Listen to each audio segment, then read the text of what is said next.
then there was the Drunken Peasants Podcast. I gotta get with it. No!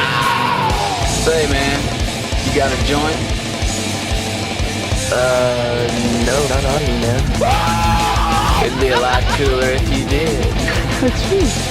From the strangest corners of the internet, here to bring you opinions of the world from an altered perspective. Here are your hosts, the Drunken Peasants. Hello, everybody. Welcome to the Drunken Peasants Podcast, episode 628. Suck it! And once again, we are joined by Mike from the Humanist Report. Welcome back, Mike. Thank you for having me back again. It's always a pleasure. Yes, absolutely. And what did you say before we went live to him? We'll invite him back enough times. Yeah, he's like, always feels good to be invited back to things. I said, well, we'll invite you back until it stops feeling good. Yeah. So anything new in your world right now? Oh, man. It's nothing but pure chaos. It's difficult to keep up with the news cycle. It's difficult to talk about everything because when you do political commentary, people kind of expect you to be on it and have, you know, something ready to go for whatever new breaking story. But it's tough because I don't always like to just share my opinion. Sometimes I like to sit back and digest it and kind of like let it, you know, marinate a little bit. But it's tough. There's a lot going on right now, but, you know, it's certainly entertaining. I'll say that at least.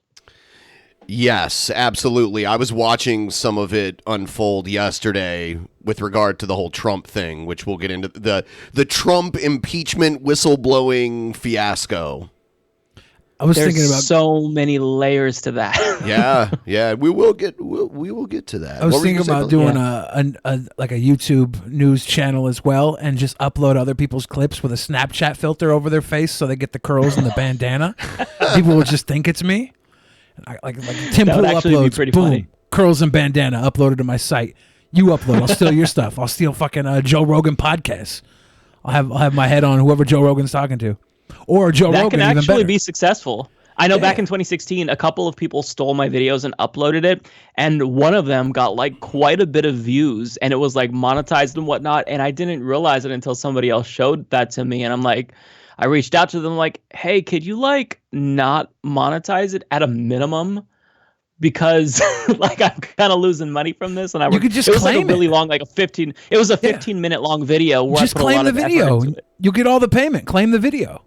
I believe that I did claim it, but they responded and they were like, "Hey, what are you doing? Release this claim." And I'm like, "No, that's my stuff." Like, what do you? No, like I don't remember exactly what I did, but I was just kind of like taken aback. Like, this is pretty brazen. Like, you can use a clip, like you can use like, you know, minutes of clip. If you want to, but you have to like supplement that with your own commentary. So you can't just like rip off something. Otherwise, we'd all be ripping off videos and monetizing them. Right. Yeah. But a lot of people get away with that because not enough people call them out. And they just continually re-upload. There's a lot of people that like work in the live streaming community that will take clips of people's live streams and just make tons of views off of them. It's there are those clip channels that just clip whatever goes on the internet that they're interested in, basically. Yeah. And there's no commentary. There's not really any editing besides just cuts. Yeah. Right. Yeah, it's definitely not fair use. We'll say that. It's unfair use. Unfair use, precisely it. Yeah, because it's like you can't just take somebody's work. And I'm very like strong on, you know, fair use. Like I think that basically there's no like for sure rule, but my general rule is as long as I am like doubling the time of the clip in my own video, then I feel like that's kind of fair, you know. I'm constantly saying things that are like really fucked up. Yep. And then I tie them into like being a sweet boy, but people will take just the fucked up part and leave the sweet boy part out and then repost it. I'm pretty sure I'm going to get canceled soon. I don't know. I don't think you're cancelable. I hope not. If someone tries to cancel me, I'm just going full on trans. I've been canceled multiple times throughout this election, and I anticipated it. My max is I think like 5 cancellations, because anytime you criticize like a different candidate that you don't support, like it's going to happen. It's just bound to happen. So I mean, cancellations are incredibly common nowadays, but it'll go away. We'll all be cool after 2020, or maybe we'll be worse. But it'll get better. Once I get canceled, I'm gonna go hang out with Louis C.K. I think he's doing okay. He's not doing too bad. Yeah.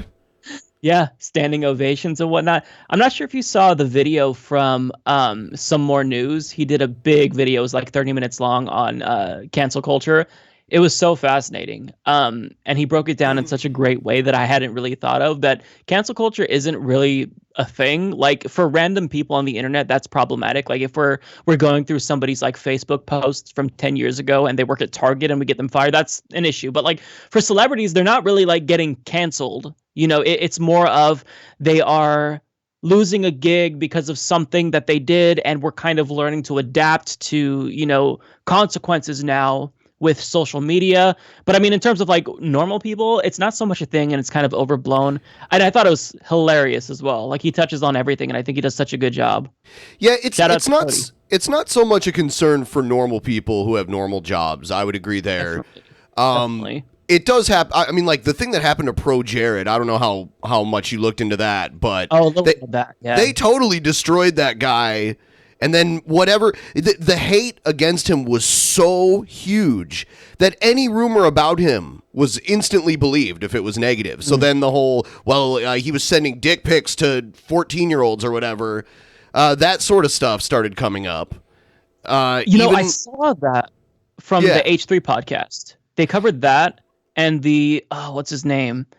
It's a makeup guru. It's James Charles. Yes, James Charles. Where everybody kind of like were dogpiling, and then they flipped and dogpiled on the other girl. Yes. And it's like, damn, people are very, very like, this mob mentality is a little scary. But yeah, I don't know about the Pro Jared and all the details. I just kind of know like the bum rush. Yeah. Well, he came back and finally made a statement because he was dealing with some legal stuff. Getting a divorce, and which is what kind of ignited all of this, was him getting a divorce. Even if he was guilty, wouldn't it be nice if he could like get put to trial and like dealt with that way rather than just random the court mob of public opinion? Fuck the court of public opinion. Random mob of people who think they're right. Most of them didn't even know who he was before even when it happened. They're right, they're like righteously fervent and attacking. But they're bullies. But the James Charles and Pro Jared thing happened in the same week. Yeah. Actually, the James Charles thing kind of took some of the heat off of Jared at the time. I could see that. Yep. Yeah. You notice how like everyone on the internet kind of just focuses on one thing, and then something else will happen, and then all of the attention will like shift massively. Yeah. It's so crazy. That's kind of how we've been. Isn't that the wag the dog scenario where they distract people? Yeah. That's why they had to kill Anna Nicole Smith back when Clinton was bombing the countries. They had her die. Hold on. Anna Nicole Smith died when Bush was president. Was it Bush? Yes. Oh, my bad. Bush was bombing somebody. Probably. So they had to kill her to take the eyes off of Bush. I think there was a constant state of bombing going on while Bush was president. Yeah. Yeah. Who knows? Yeah. Pretty much. Is there just constant state of bombing all the time, and we don't know about it because we're too busy worried about Pro Jared? Basically. Yeah. We're bombing it's 8 or 9 countries now, possibly, at least, like with drones. And there was a report that a recent drone strike in Afghanistan killed like thousands of civilians. So we're always bombing, and I feel like we've become so desensitized to it because we can kind of just like tune out. And part of it is like people who are born today, like my nephew, who is going to be graduating soon, like all his life we've been at war, and that's such a crazy thought. Like how that desensitizes people. It's crazy when you really think about it, and think about how it's still bloody. Like, we don't think about this because it's not necessarily reported in the mainstream media, because that's not necessarily a sexy topic, but it's really crazy. Do you think Google and Apple are going to get into the war business and they'll just buy our wars off of us and fight them for us with drones and robots? Well, I mean, I can't think of his name right now, but there's like a Christian fundy, and he is trying to urge Trump to privatize aspects of wars abroad. I don't know which countries he's currently trying to get, but I mean, the privatization effort is absolutely a possibility. And like, they kind of know that Donald Trump is someone who's manipulated. He's easily manipulated. So they're kind of like trying to capitalize on that, because there's always been this push for privatization, but other presidents were like, okay, that's a step too far. You know, we're doing the war and I'm happy with that. So I'm not going to take it a step further and piss people off. Yeah, if Trump seems like the kind of guy where if you just stroke his ego, he'll like you. And then you could probably get him to do what you want him to do. Yeah, totally. And this is completely off topic, but I don't know if you guys saw this. I don't know how. This is like 3 years old. There is a video of Donald Trump and Rudy Giuliani with Rudy Giuliani in drag, and Trump is motorboating him. How did I not see this? Like, it was insanity. I watched that this week, and my husband told me. Oh, no. Oh, no. He's frozen. They cut him off because he brought up the motorboat. Yeah. Oh, you're back. Okay. You're back. Yeah. Motorboat. That's where I got cut off. Okay. We got as far as you were mentioning your husband, and that's all we heard. Yeah, no, my husband told me about that, and I assumed that he was talking about like a deep fake, like somebody was memeing. I did not know that was like an actual skit. Like Humanist Report. What does he think about USS Liberty? Nightmares. What do you think about the USS Liberty? We just got a $100 Streamlabs donation to ask you that question. The USS Liberty. I don't know. I don't know what that is. Yeah, let's look it up really quick. I would be happy to answer because that's a big donation. So I want to give you something. A lot of love and support right the there. The USS Liberty incident. Take it away, Billy. The USS Liberty incident was an attack on United States Navy technical research ship USS Liberty by Israeli Air Force jet fighter aircraft and Israeli Navy motorboats. I'm thinking of fucking Trump motorboating Giuliani now. Israeli Navy motor torpedo boats on 8th of June 1967 during the 6-day war. The combined air and sea attack killed 34 crew members, naval officers, seamen, 2 Marines, and 1 civilian, wounded 171 crew members, and severely damaged the ship. At the time, the ship was in international waters north of the Sinai Peninsula, about 25.5 nautical miles northwest from the Egyptian city of Arish. Israel apologized for the attack, saying the USS Liberty had been attacked in error after being mistaken for an Egyptian ship. Both the Israeli and U.S. governments conducted inquiries and issued reports that concluded the attack was a mistake due to Israeli confusion about the ship's identity. Others, including survivors of the attack, have rejected these conclusions and maintain the attack was deliberate. Damn. So we had survivors? I mean, I would say if the ship was allowed to be there and they found out that it was a deliberate attack, then people should probably, I mean, this was so long ago, who knows, who's still alive from this time that was involved with it, but let me see what the ADL has to say about people would have to be Liberty. I would say people would have to be prosecuted over it, though. Oh, for sure. This is part of the 6-day war. Yeah, I didn't know about this, but I'll just say that if it were any other country, basically, we would have bombed the fuck out of them, went to war. Like if that was Iran, no way, not going to stand for that, because that's a pretty big accident. Like, an accident is when you like leave the stove on or something like that. This is like love your work, Mike. Insanity. PT Ham, thank you very much for the. You're right, though. Thank you. And Israel had to have been a relatively young nation. 1967. When did they become a nation? Post World War II, right? Yeah. Right. Yeah. Okay. Yeah, it's true. I don't understand. Even back then, we would let something like that slide. And you're right. I think if it would have been any other country, especially other countries from that same region, there would have been hell to pay. Let's be honest. Absolutely. This was just an accident. I looked at the ADL website, the Anti-Defamation League. They said this was definitely just an accident. And anybody who says differently is just trying to drum up anti-Semitism, and that's wrong. Yes. But yeah, this is I think it's funny that we got $100 dono to talk about something from 1967. Over what was it? 60 years ago? 70 years ago? Yeah. I can't do math. I feel bad I didn't know either. Was it only 50 years ago? Yeah. But I think there's a reason why we don't know, though, right? Because accidents happen and we forgive and forget. Yeah. We don't want to bring up the past. Come on. Yeah. Well, you want to bring up old shit. If you really want to go back about 15 years prior. Yeah, that's right. World War II. Yeah. Yeah. Scandal. That was no accident. It was deliberate. We're getting a whole bunch of them, but we will read the ones that are $20 or less. We will read those after the first segment's over. So I guess I'll play the intro for DP Action News now. He called me sir, and got me so human angry. People are discriminating against wolves. Wow. They're laughing at us, at our stupidity.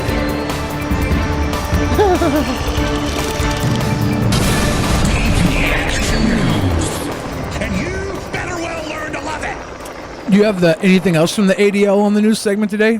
The Anti-Defamation League declaring that the OK symbol is definitely an alt-right hand symbol. Should we talk about that? We can. I'll grab that. I'll give them the OK symbol because nobody's ever really okay anyways. Like you say you're okay, but really inside you're hurting. You're freaking out. So John Cena can't use that because John Cena used to do this. When he would come into the ring, he would like lift his arms up like that. They can have the OK symbol, but if they come from my shocker, I'm fighting back. I love the shocker too. Keep your hands off my shocker. Here's the first one we have. This is we have a few different videos about the whistleblowing situation going over at the White House. Here's all right. The breaking news what is the this. complaint Just moments says. ago, we received this document. Isn't it ridiculous how everything on CNN is breaking news? It's just all breaking news. Yeah. They did like a breaking news banner for the anniversary of the Titanic. Like, breaking news, the Titanic sunk 100 years ago today. It's like, is that... I don't... Wait. I guess the boat technically was breaking 100 years ago. Breaking news, the Titanic is still at the bottom of the ocean. Interesting. This is a redacted version of the whistleblower complaint to the intelligence community that expressed serious concerns about the president and the White House. Let me read you one line.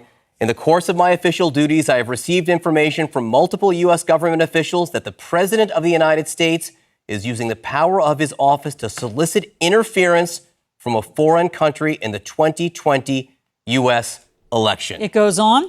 I was not a direct witness to most of the events described. However, I found my colleagues' accounts of these events to be credible because in almost all cases, multiple officials recounted fact patterns that were consistent with one another. This interference includes, among other things, pressuring a foreign country to investigate one of the president's main domestic political rivals. Okay, really quick. We knew Trump had defectors in his cabinet, right? Since the beginning. There was that leak a few years ago. Yeah, there was a leak. He had people coming in and out. His cabinet was a revolving door. You can't trust these people to do your dirty work. You got to go to Ukraine. You got to outsource that shit. Lawyer Mr. Rudolph Giuliani is a central figure in this effort.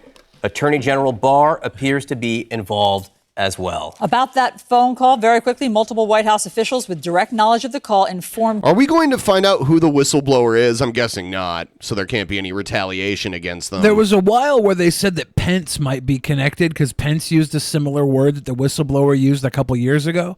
But they're saying that Pence is also tied up in this current scandal as well.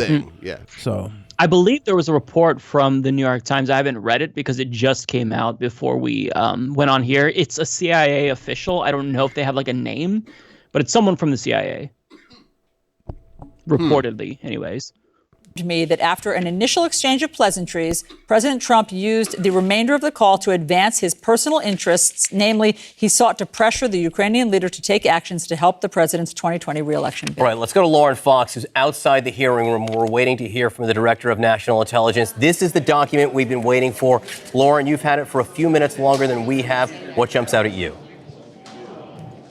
Well, I think the key points here, Rudy Giuliani is a key person who's involved here. And again, the president was using his office, this whistleblower alleges, basically to solicit foreign interference in the election against his top political rivals. Yeah, so what I understand was Trump called the president of Ukraine asking him to investigate Biden's son. Is that correct? Yeah. So, from my understanding is, and this is based on, I don't even know. Basically, the Ukrainian government is saying that they felt as if they didn't have a choice. Like they felt like the way that it was communicated to them was they had to do it if they wanted to get money. I don't know what it was. But he wanted them to look into Joe Biden. He wanted the Ukrainian government to team up with William Barr. Now, it's absolutely mind-boggling to me that after he was literally just investigated for 2 years, he would do this. And he released the memo. It wasn't a transcript, but it was a memo. And it literally confirms that he asked that. Now, I believe that the Joe Biden, Hunter Biden situation is super sketch. It's unethical. But for him to do that, I mean, I can't believe, like, how stupid do you have to be? Like, I cannot believe he released that because it's illegal. It's what they were looking for with the Mueller investigation. They couldn't find collusion. I never expected them to. But here he's like, no, I'll prove you wrong and I'll release the memo. It's pretty damning. So it's just, I'm honestly like, I'm not surprised by Donald Trump. I think he's stupid, but I didn't think he was that stupid to just straight up like incriminate himself in this way. And the fact that he was so open about it, especially like you said, Billy, when there's people in his administration who are kind of like moles where they're saying, you know, we're the grownups in the room. We're keeping them in check. It's crazy to me. So like there's going to be a lot of chaos, I think, over the next couple of months, depending on how this all goes. It's so crazy. I just hope that they pull Biden out of the favor of the Democratic Party over something like this. You would think they would pack him away. Shit's getting too hot. You'd think after all the touchy videos and stupid shit he said and the borderline racist accidental slurs, forgetting where he's at. No, I mean, that's a selling point to a portion of his base. That sort of stuff is a selling point. And you know what kind of worries me is that if Biden is kind of like a really key component to this story, that could like prop him up a little bit to make it seem like, oh, it's already Trump versus Biden. Or it could have like the reverse effect where, you know, there's this question now, well, what is it with this unethical situation? But I think that's probably going to be more persuasive to Republican Party voters who already aren't going to vote for Biden. So I'm not sure, but if I had to guess, I'd say this probably won't hurt Biden. It could help him just in terms of like already making it seem like this is Trump v. Biden. We're past the primary. It irritates me that this is what Democrats are launching the inquiry for. I think it's impeachable for sure. But I mean, they could have launched an inquiry on day one because of the emoluments clause. And so they've just been like beating around the bush. And here we are like 13 months before an election. And now they're doing it. And it's like, okay, let's have some type of fucking game plan, you know? And I support impeachment, but Democrats are so stupid as well. They're so incompetent. Nancy Pelosi does not know what she's doing.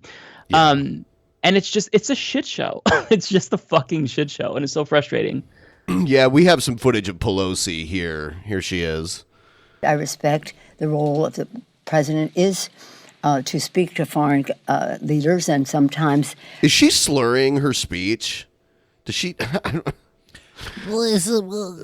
don't know.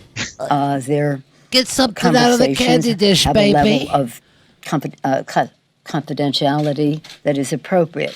It is Did you not just stutter the word cunt 3 times before saying confidentiality? Political purpose. Confidentiality. Money to do so. Speak truth.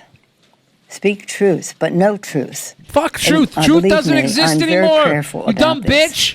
It's all spin. It's alternative facts and fake news. Fuck off. Fuck your truth. You're a lying fucking bitch. He's a lying fucking punk. You fucking lie to each other. Fuck your fucking truth. I'm so mad. I'm so burnt out on this truth scenario. Yeah, there's no truth. Like objective empirical reality, like it doesn't seem like it exists. We had a law. Yeah. We had a law in news and media where you had to be actually fair and balanced. And when that law... the fairness doctrine. Yeah, when the fairness doctrine was thrown out, that's when Fox News dubbed their shit fair and balanced. They're like, right. It's time to go. And the no spin zone. Like, fuck off, Bill O'Reilly. Well, they tried to do that to, like... They would have Alan Colmes on with Hannity to like create this illusion that they were trying to be balanced. Ultra fucking manly Sean Hannity, and with then nice hair, literally dying Combs. He's literally dying. Fucking guy looks sickly as hell, sitting in a corner. Like, well, now he's gone. Unfortunately, they knew what they were doing. I just looked up Nancy Pelosi's age. She's almost 80 years old. Man, yeah, she's hot for people, 80. The people running, the people at the top levels of the federal government are just way older than I think I ever remember them being in my whole life. Because they've been in power for so long. You know, it's like once you get power, you kind of just cling to it. And Chuck Schumer, he just became, he took over as the minority leader in 2017. But he's been in leadership forever. Like, all of these people need to go. These people are all terrible. They don't know what they're doing. And Nancy Pelosi is super, super Trumpian. I don't know if you saw the video from like last year, I want to say, when she was saying, I am a master legislator. I am politically astute. Like, it sounded like Donald Trump. Like, they're all Trumpian. I'm a stable genius. The problem is the young politicians haven't been broken yet by the system. They still have this hope and shit. And they need to be broken before they'll let him in, right? Pretty much. We're not going to get a Bernie. I don't know. I feel like there's one Bernie, man. I'm losing hope every single day because, there's a lot of great allies, like in the House of Representatives, finally. But I don't know that anyone really grasps, this class warfare thing, which is so important, like Bernie Sanders. And if you don't grasp that and realize that it is class warfare that you have to tackle, it is capitalism, I just don't think we're looking at huge structural reform like we need. So I don't know, but there's a lot of great candidates running this time that could be the next Bernie. We just got to get them elected. Both sides are taking your eyes away from the class warfare. They're making you look at the person across from you and hate each other, right? Like, you're hating the same person that's picking up the same crumbs you are, and you're not giving a fuck about the person who's got the big old slice of pie dripping down their cheeks, and you're over here fighting over a fucking crumb. Like, all lives matter. Fuck, dude. No, they don't. Rich people matter. Rich people fucking matter, my dude. I'm really disappointed that I'm likely going to have to choose between Biden or Warren. Which I can't see myself voting for either. You live in of Washington, them. right? Like, you don't have to choose. I understand this whole thing, but I still think it's important to vote anyway, especially so that we can see the raw voting numbers, the popular vote. I think it's still good to do that. So I don't subscribe to the I know so-and-so is going to win my state anyway, so therefore I just won't vote. That's when you throw a vote to somebody who's. Well, I did with Jill Stein. Yeah. Me too. Yeah. Oh yeah, you voted for Jill? Yeah, I voted for Jill. I would. I don't think I would vote for Biden because I'm in Oregon. So I mean, if I don't have to, I'm not going to do that. But I would vote for Warren. The way that I view Warren, she's kind of like a last resort. If Bernie doesn't make it, then I will vote for Warren in the general. But I kind of feel like. She's going to be Obama 2.0. Like, there's a lot of signs, like in terms of Medicare for all. She's already going back and forth. And then, at the debate, she was really great. She said, I'm with Bernie. Single payer. We're going to get rid of private insurance. And you need to say that if you truly support it. But she's already waffling. Like yesterday, somebody asked her at a rally something about Medicare for all and was like, well, this is just an idea. She said, this is not, fleshed out yet. No, it is. It's literally a 100-page bill. What are you talking about? So I'm worried that we're going to get another Obama with Warren. Nonetheless, I do think just for purposes of moving the Overton window left, I would vote for her. But Biden, that's like a nightmare scenario. I feel like he's going to lose to Trump if he's the nominee. I think so too. You think he Warren said he didn't Trump? think he could win before? That's why when he gave his explanation for why he didn't run for president last time, he said he didn't think he could win. We all know why he didn't run last time. He's a Democratic fucking shill, and the Democrats picked Hillary when she stepped down for Obama. They said, just wait for Obama to get out. Because everybody was projecting when Obama won that time that Democrats would hold for like 20 years because of how fucked up the Republicans did it with Bush, how low the polls were. Like the Democrats are going to have a 20-year reign. There's just no chance they'll bounce back from this.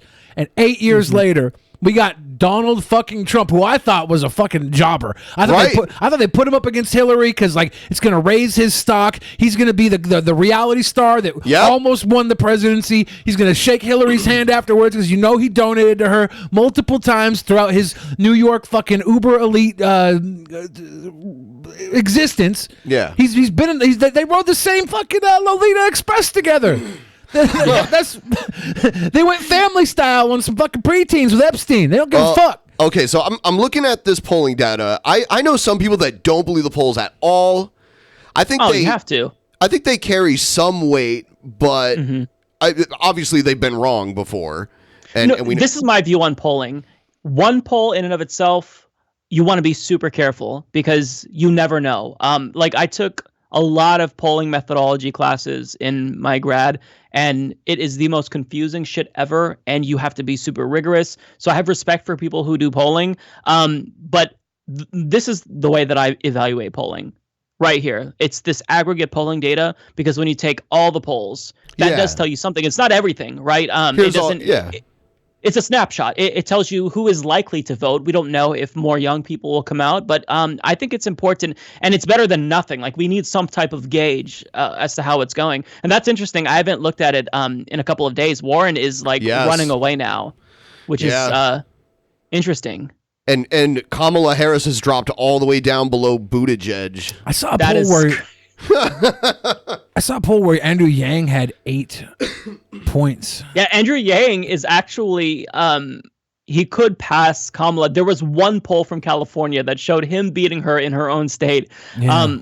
I absolutely love that when I saw that. Like I'm not an Andrew Yang supporter, but I like him that he's anti-establishment, he's authentic, and the fact that he's beating like this obvious corporate shill in Kamala, love it. Do you think Kamala Harris is getting a drop right now because Dave Chappelle mentioned her in his stand-up? And all the left is like hating Chappelle's stand-up right now? She was in second place for a little while. Yeah, he was talking about being backstage with Kamala Harris and the governor of California and Chris Tucker. Her manager, Kim Chi. And I think Al Gore was there. Yeah. And he was talking about hanging out with them at an event. So he brought her up, and like everybody that I've seen that's like very like social left leaning has been shitting on that Dave Chappelle special. And she got that big time name drop in the special. I lean left, not very far left, but left, and I thought it was hilarious because I understand good comedy, I guess. I don't know. I think I watched it. I don't remember the Kamala thing, and I'm not sure why. I thought it was okay. I thought the special was all right. It had some funny moments, but my favorite is still Killing 'Em Softly.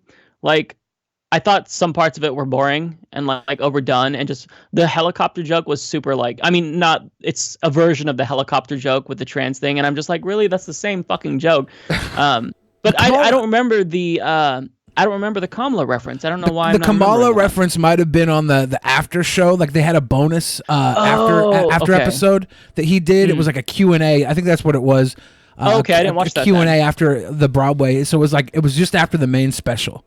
So I watched the two back to back. So I think I missed that it was the second part.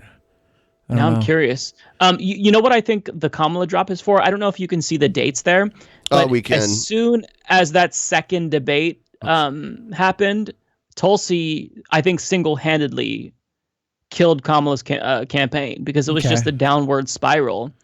And also, Harris's performance at that second debate was awful, and she needed to improve at the third, and she didn't. So yeah, that rise is like after her. I think she did good at the first debate. She took out Biden, or went after Biden, and then that second debate was bad. And it's funny, I'm glad, because she kind of got her ass burned because she wanted to be the progressive. I support Medicare for all, but then before the second debate, she revised her Medicare for all plan that includes private insurance. And so what she thought was going to happen was she would get all of the centrists off her back and they wouldn't attack her, but progressives would still go for it. But what happened was the centrists still went after her and pretended like she still supports Medicare for all. And simultaneously, she pissed off progressives because now she supports a pseudo version of it. And now she's just tanking because Tulsi Gabbard brought up her criminal justice record. And I love it. She's fake. And yeah, I can't stand her. I can't stand Buttigieg. Like, I'm so tired of these like focus group driven rehearsed politicians. They drive me nuts because they make it like they think that this is like old school politics where they have to be New Deal Democrats and we have to appeal to moderates. Like, how many Republicans do you see trying to appeal to moderate Democrats? You Not don't many. see that. So we're polarized. Excite your base. Go left. That's how you win. It's fucking easy. It's not rocket science. But they don't get that because they're stupid and they surround themselves with Democratic Party strategists, which are the dumbest people on the planet. And it frustrates me to no end because it's not that difficult. Like, I don't know. I hate them. Yeah, and it looks like Kamala's fall started in mid-July. So I'm trying to think of when that debate was. Yeah, I think it was. Towards the middle. Around then. Yeah. I'd have to look that up. That's interesting. Yeah. Tulsi made it into this next debate. So if she could bring down Biden, that would be great for Bernie. Tulsi gets to stick around? She did qualify for that the October debate. So she will be there then. But here's the thing that I'm kind of holding out hope for. And I don't know if this is still the case, but looking at polls from like April, I think early June, Biden's support base, their second choice, weirdly enough, is Bernie Sanders. So as Biden goes down, Bernie could go up potentially. However, as like the top three kind of run away, support for Buttigieg and Harris go down, I think that they're going to kind of go to Warren. So it's just a matter of who gets the most from everyone else like dying. I think that ultimately this is looking like it's going to be between Bernie and Warren. But it's super early. I mean, Biden's trend is it's not good. But it's so hard to say because these things are so volatile. Like when Trump burst into the scene, I was like, oh, this dipshit's going to be here for like, a month. Yeah. And then he took it all the way home, so there's no way to predict this, with any type of certainty because anything can happen. There could be some random unforeseen scandal. You never know. So I don't make predictions because I suck. You know what sucks about the Trump thing? He stayed near the top because his name kept coming up in scandals for stupid shit he said. And whose name keeps coming up with these fucking scandals right now? It's fucking Biden. Biden keeps being dropped in all this. Biden says this. Biden does this. Biden pisses off this. Biden has a senior moment. Yeah.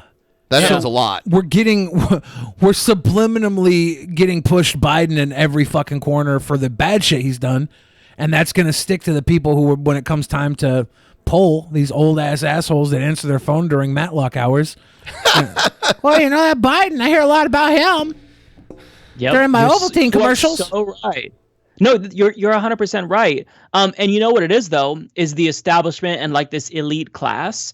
They may not necessarily like Biden as much as like the Harrises and the Buttigiegs of the world. But they realize.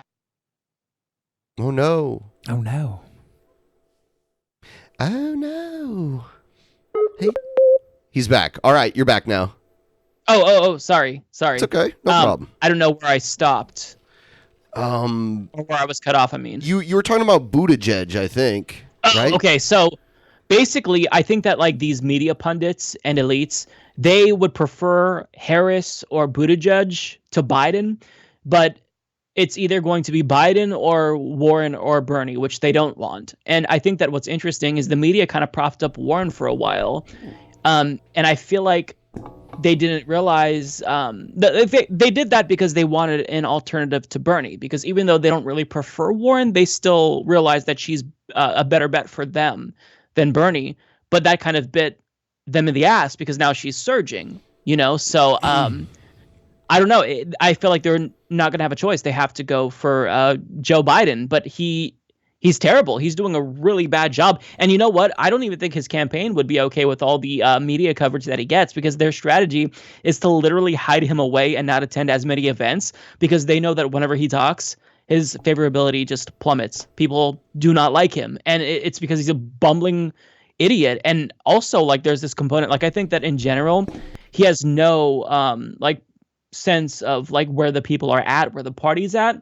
But the thing about Biden is, like, you can obviously see, like, he, cognitively speaking, he's declining. And if Donald Trump can persuasively argue that maybe you're not fit to be president, we need to be fucking, like, worried right now. But Democrats, they don't, like, they have their heads up their asses. You know, it's the same thing with Hillary Clinton. Oh, everything's fine. You know, she's going to win. And, you know, when we do our election party, we're going to have it under a giant glass ceiling. How'd that turn out, dipshits? You know, Yeah. I couldn't help but laugh. I didn't want Trump to win, but that scene with all the people screaming and crying and everything, that made me laugh. Well, you know what it was is, of course I didn't want Trump to win either, but they were so cocky. Like Hillary Clinton, everybody shares this tweet, "Happy birthday to this future president," and a picture of her as a little girl. It's like they had absolutely no idea that they were going to lose. And I don't necessarily blame them, because I thought that, you know, she would probably pull it off. I figured it would be relatively close, but I didn't think Trump would win. I thought she'd pull it out. But there are reports that she had a meltdown on election night. This is how sure the world was that Hillary was going to win. I was sure. South Park didn't do an episode for Trump, right? They did an episode for when Obama went up against, was it? Who's the other fucking guy Obama went up Mitt Romney? Mitt Romney. They had one for McCain. They had other episodes in case it went the other way. They didn't even do one for Trump. That's so weird. They had to come in last minute and piece something together. They were fucked. Like that's telling when South Park's like, no, it's Hillary. We all know. Yeah. Because that's all that we heard for months. You know, everyone just reinforced that. So it's like you believe it and you don't think deeply about it, that she's, you know, just as unlikable as Trump. The polls are showing that they're kind of in a statistical tie. And she kind of, like, the polls were actually somewhat correct, because she won the popular vote, but she just didn't win the state she needed. And then we're going into election time, and it's almost time to vote, and Trump comes out with a grab her by the pussy thing. We're like, oh. Yeah, it's a done deal. There's no way. Yeah. You can't just say that. He bounces back from everything. Yeah. Yeah. It's absolutely remarkable. And Joe Biden is kind of that way too, but I think it's reluctant. Like, people are kind of just dragging him along. All right, well, we've got no choice. Like, I thought that the whole the Me Too, like the creepy stuff, would sink him. Like, I thought he would just not. There's a possibility that maybe he didn't want to run after that, because that's already you're starting with a scandal before you even announce. But then there's like scandal after scandal, the segregation shit, and he's still in it, and he's going down, but like not fast enough. Like, it drives me nuts. Democratic Party voters, they need to be educated, because if they truly are like committed to getting Trump out, then you don't vote for Biden. Like, you're rolling the dice and you're playing with fire. It's really stupid.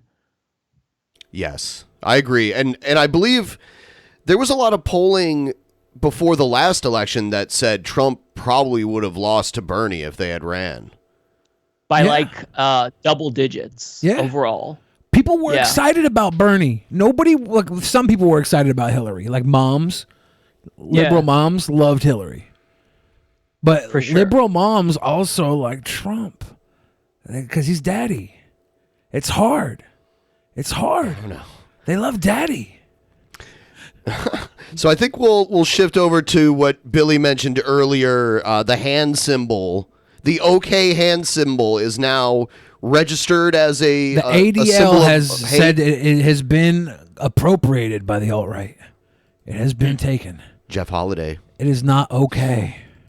The Anti-Defamation League, a Jewish civil rights group, has added 36 new entries to their online database of hate symbols used by white supremacists and other far-right extremists. The OK hand gesture, the Dylan Roof bowl cut hairstyle, and an anthropomorphic moon wearing... Why that hairstyle? Well, they took the Macklemore haircut for a while, too.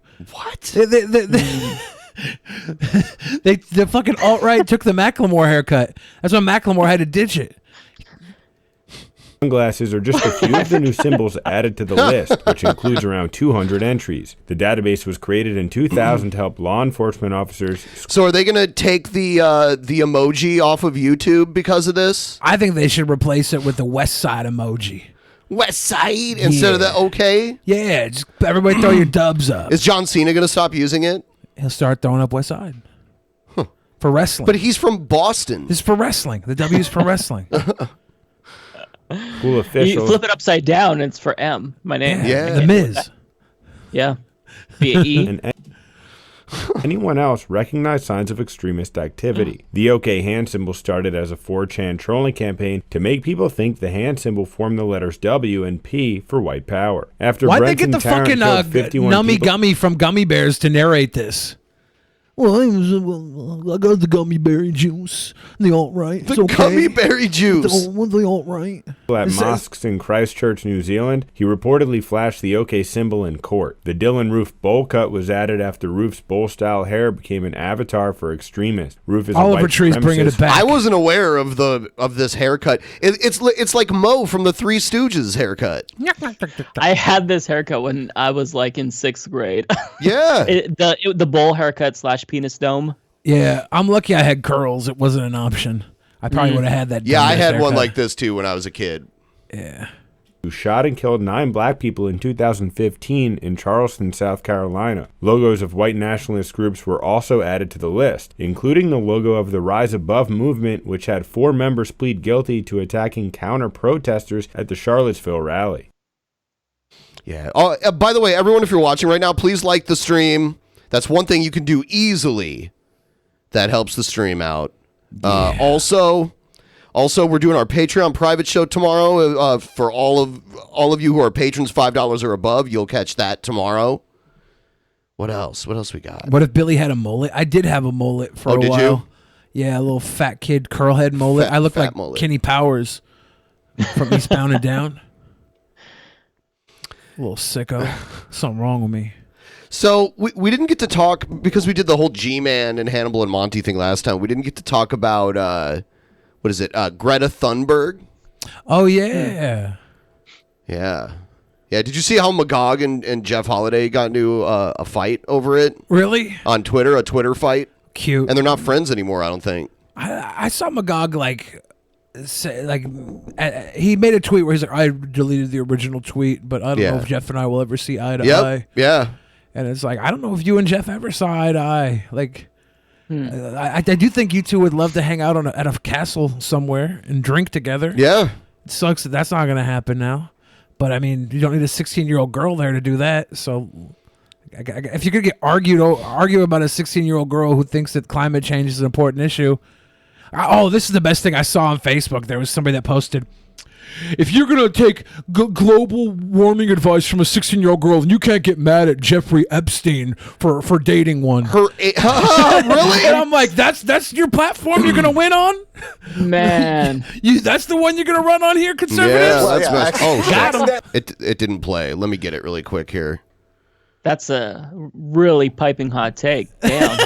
Yeah. Fuck. All right. Yeah, I think what Magog and Jeff were arguing about was, I guess Magog doesn't like this girl. Greta, there's so your many first climate old strike men that don't like this was girl. a lonely event. There's a little so over much a year. hate for her. Like, I don't like, it's psychopathic. Like, Yeah. this is a kid who is like one of the best speakers I've ever seen in terms of like getting people like motivated and just like passion. And she just wants to have a planet. Like, I don't get it. Like, I kind of did a little rundown on my podcast about what's that dude's name? Michael Knowles from the Daily Wire. He was on Fox News. And he's like shitting on her for having autism. It's like, what is wrong with you? Like, Does she have autism? So she does, yeah. Okay. And she's from Germany? Is she from Germany? Is it Sweden? She's from Sweden, I think. Oh, I think it's Sweden. Sweden. Okay. Now there was a Josh Feuerstein put out $100,000 bounty to have a 1-hour televised debate with this girl. He said, I'll give $100,000 to any charity for you and me to go 1 hour. I'm like, you're calling out a 16-year-old girl, my dude? Like, remember that kid that was protesting with the MAGA hat, and the Native American guy was up in his face, and they took that picture, and that picture was like, it showed a nation divided, and everybody got so mad at that kid. I felt bad for that kid because he was just doing his dumb little protest, and the fucking if you watch the entire video, there's like the Jewish Israelites are there calling them all little cuss words, little slurs left and right, little every word you can think of you could call a little white boy. They were calling them, all these little kids, that little rapists and everything, and you're like, oh, that sucks. And then they're causing a commotion, and the fucking native man comes up drumming to like drum for peace, and they get this photo that just looks so like, it's so divisive, it's so powerful.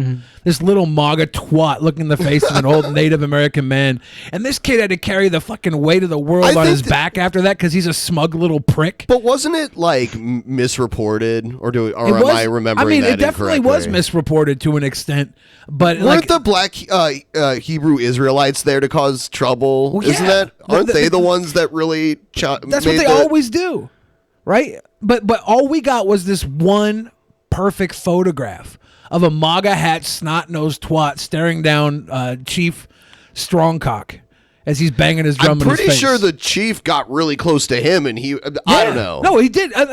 But I'm saying that's another instance where kids were publicized, but and then that kid got unfairly towered on. Yeah. But this girl, did they get like doxxed too or something? Yeah, they got doxxed. They got shit on. And I felt bad for that kid. But this girl's literally getting asked to speak about climate action and shit. Sure. And then they're like they're dumping on her because she went to go speak about something. Like, oh, you can't listen to a 16-year-old. She does shit. She only been around for 16 years. Climate been changing for 25 fucking years, 30 years. She wasn't even alive with it. She don't know real climate. She don't know good climate. Fuck her. There's pictures of her wearing Antifa shirts, and the how dare you? Serious? She's Antifa. She's wearing an Antifa shirt. She says she borrowed it from a friend. Then why are her parents wearing Antifa shirts? Oh, who the fuck cares? I found the Josh Feuerstein thing that he said. Why does she look like a 60-year-old woman? She does? She's 16, but she's got it looks like she got gray hairs, and she dresses maybe like she's stressed out. She dresses like a grandma. I mean, I love her. She's from another country. I wish she was my niece. She's just so sweet. She might have different fashion. I don't think she's not sweet. She's like not dressed like I'm expecting a 16-year-old comes talk about climate change. She's gonna have a JoJo Siwa bow in her hair. She's gonna be talking about, oh my God, y'all, my ice cubes are melting. I'm so thirsty. You're so Amerocentric. I am. Billy. I am. Yeah. Yeah, I watched some of this, and she was very emotional about it, and yeah, I thought it was good. Yeah. I don't understand why people who disagree with her feel the need to attack her personally. Because they disagree with her. I mean, forget about the fact, I don't understand why they disagree with her, honestly. I know. Well, it's just that when you bring up like the MAGA kid thing, it's been a while, so I don't really remember everything, but like their whole thing was, oh, this is a kid. What are we doing? And now they're attacking kids like a few months later. Like, come the fuck on. I agree. That is hypocritical. Josh Feuerstein. Yeah.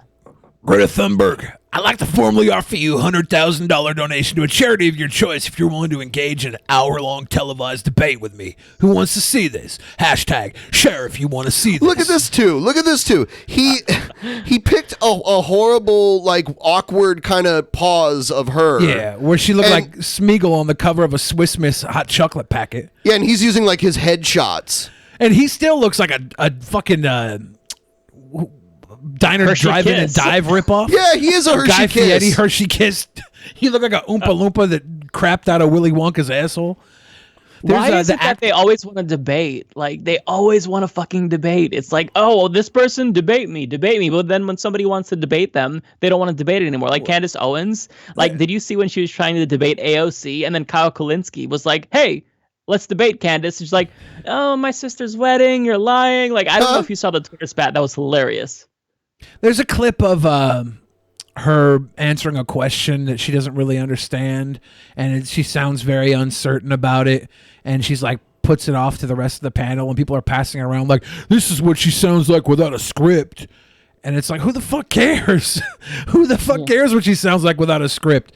She's 16 years old, man. She's doing better than you fucking ass. She's doing better than Josh Feuerstein is. Yeah, and who agreed to televise this debate anyway? Does he mean stream it on Twitch? Probably, yeah. I mean, I don't know. Like, he thinks Fox News is going to agree to televise this debate.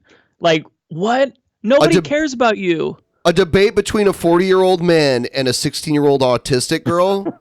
Like, what is he thinking? What a dipshit.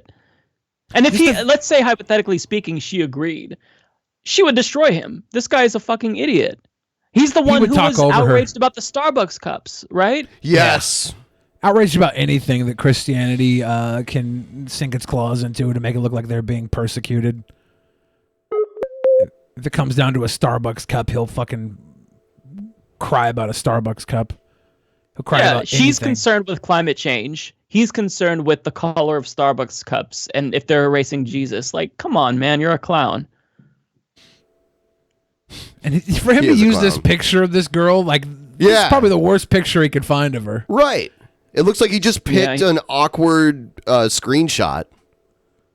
He wants to make it seem like she is, like, hysterical and, like, because that's the way, like, they have to portray it that way. Like, I watched a segment from Tucker Carlson, and I have a video coming out about this on my channel, where he basically made it seem like, oh, these kids, they're only protesting with one goal in mind. They want to get Alexandria Ocasio-Cortez's Green New Deal codified into law. It's like, this was a global protest in 150 different countries. Most of these kids don't know who the fuck Alexandria Ocasio-Cortez is, you goddamn moron. Green New Deal, though, I'd rather spend money on that than fucking more bombs. Right? I mean, that would make too much sense, though. So we have to argue against it. We have this girl, the 16-year-old girl, on one side. I want to see Soph or Lieutenant Corbis on the other side. That's the debate I want to see. Why? Just because they're younger? Because they're young girls. Yeah. I feel like that's fair. Like, I don't want to see old-ass Josh Feuerstein. I don't want to see young girls debate. I wouldn't watch that if it was on. I would. I might, out of morbid curiosity, watch this, though. I just don't. I don't get it.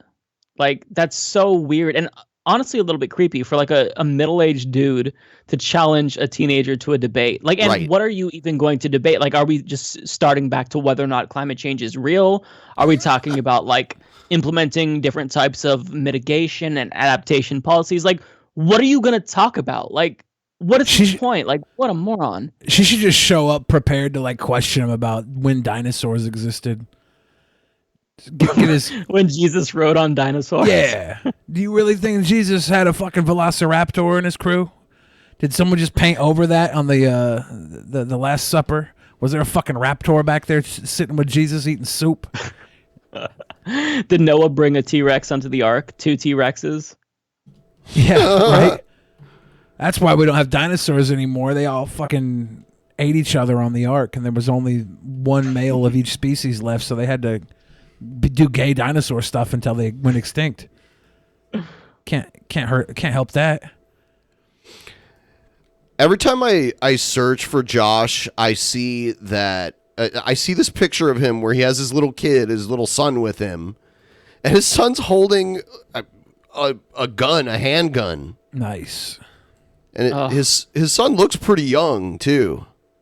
Is his son holding it, or is Josh holding it in front of his son's face? I don't know. It could have been edited to look that way. But even so, like, who cares? The kid. I'd rather have the kid know about gun safety. If these people taught their sons about treating a woman right as hard as they taught them about handling a gun, we'd have less Brock Turners.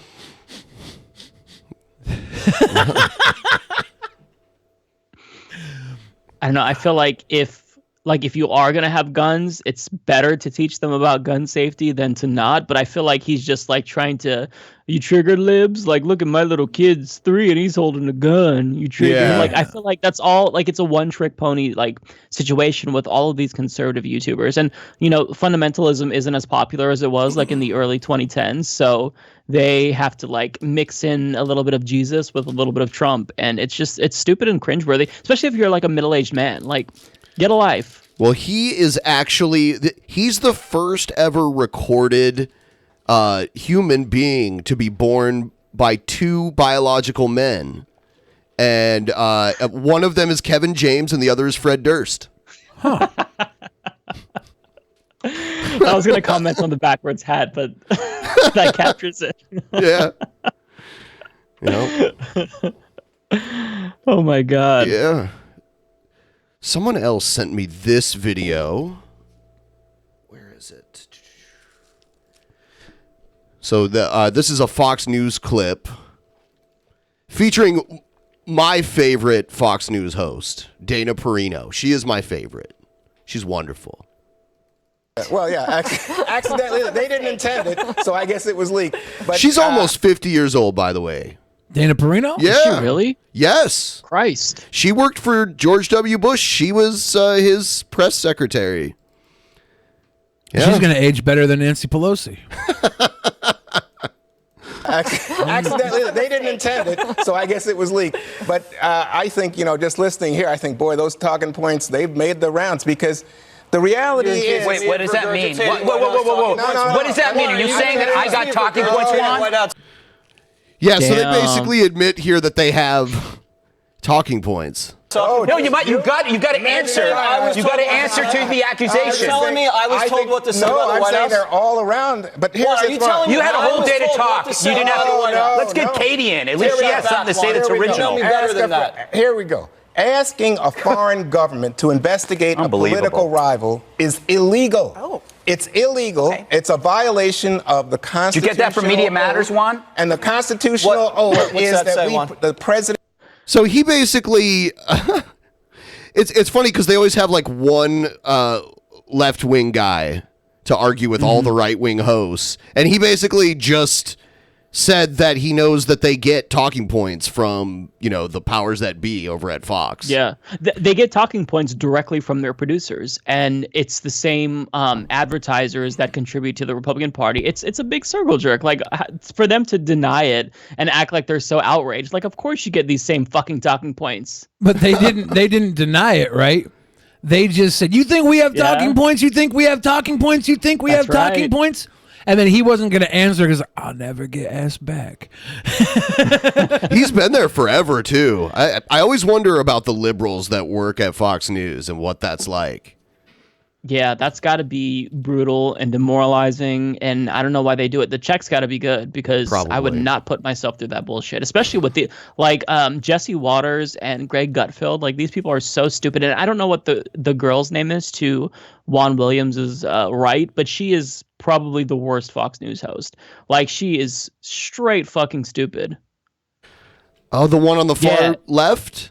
Yeah, I'm not familiar with her. She said. She said something about Bernie that was like so outrageously dumb that I don't even think like Republicans would believe it. And it was something to do with like, oh, well, he believes that Americans should have like bread lines here or some shit. And like implying that Bernie wants everyone to be poor enough to where they have to come and get bread from the government. It's like, do you even know what the fuck you're talking about? Like, if you're going to do propaganda, you've got to like make it more convincing because you just sound like a stupid person. Yeah, I agree completely. I think they lost a lot of their really good propaganda artists over at Fox. Like, I think Bill O'Reilly was good at it. He was, although I do think that Tucker's better than Bill. Tucker's the best propagandist. That face Tucker makes. Sorry, that face Tucker makes when someone he disagrees with is talking is priceless. I have a theory about these hypothetical bread lines. The bread that the government would supply us with would be better bread than the shit most people can afford right now. Probably. Most people are out there buying fucking Wonder Bread because it's the logo. You get this enriched flour bullshit. I bet you the government would hit us with some quality stuff because they'd be getting all the top quality contracts. You give your contract out to like Oro Wheat, not fucking Wonder. They're gonna shop around. They're gonna get good stuff, quality guaranteed money. I bet you the bread lines would be far superior to what most of you fucking assholes are buying right now. Sorry. Yeah. You're right, though. I was in bread lines as a kid. Like, when we were really poor, growing up in Portland, we'd wait outside these food banks, and there'd be, like, a little table that would have all the bread. And I was younger, so I would, like, squeeze through everyone and steal a bunch. You'd get, like, the really good, like, 9-grain, like, really good breads there. Before my grandmama passed away, she had me go to the food bank for her, and I was like, I don't want to do that. But I did because she was insisting on it. She was like, no, you have to go pick up my food bank. And I would go there, and they would have all the top quality, like day-old bread, like the good stuff, like $9 a loaf. It was like rich people bread. And I'm like, all I got to do is wait a day and I can get rich people bread? I can get damn pretzel sticks and stuff, pretzel bread? You give me pretzel bread? Fuck yeah. I'll eat day-old rich people bread. Better than fresh poor people bread. Yep. Some of those local like businesses, they'll donate stuff that like expires. So it's usually only like a couple days expired. And some of it is really good. It's nice. But the problem is like the demand is so high that it goes. So you have to like, there's always like lines outside of these places and then they just get like wiped out.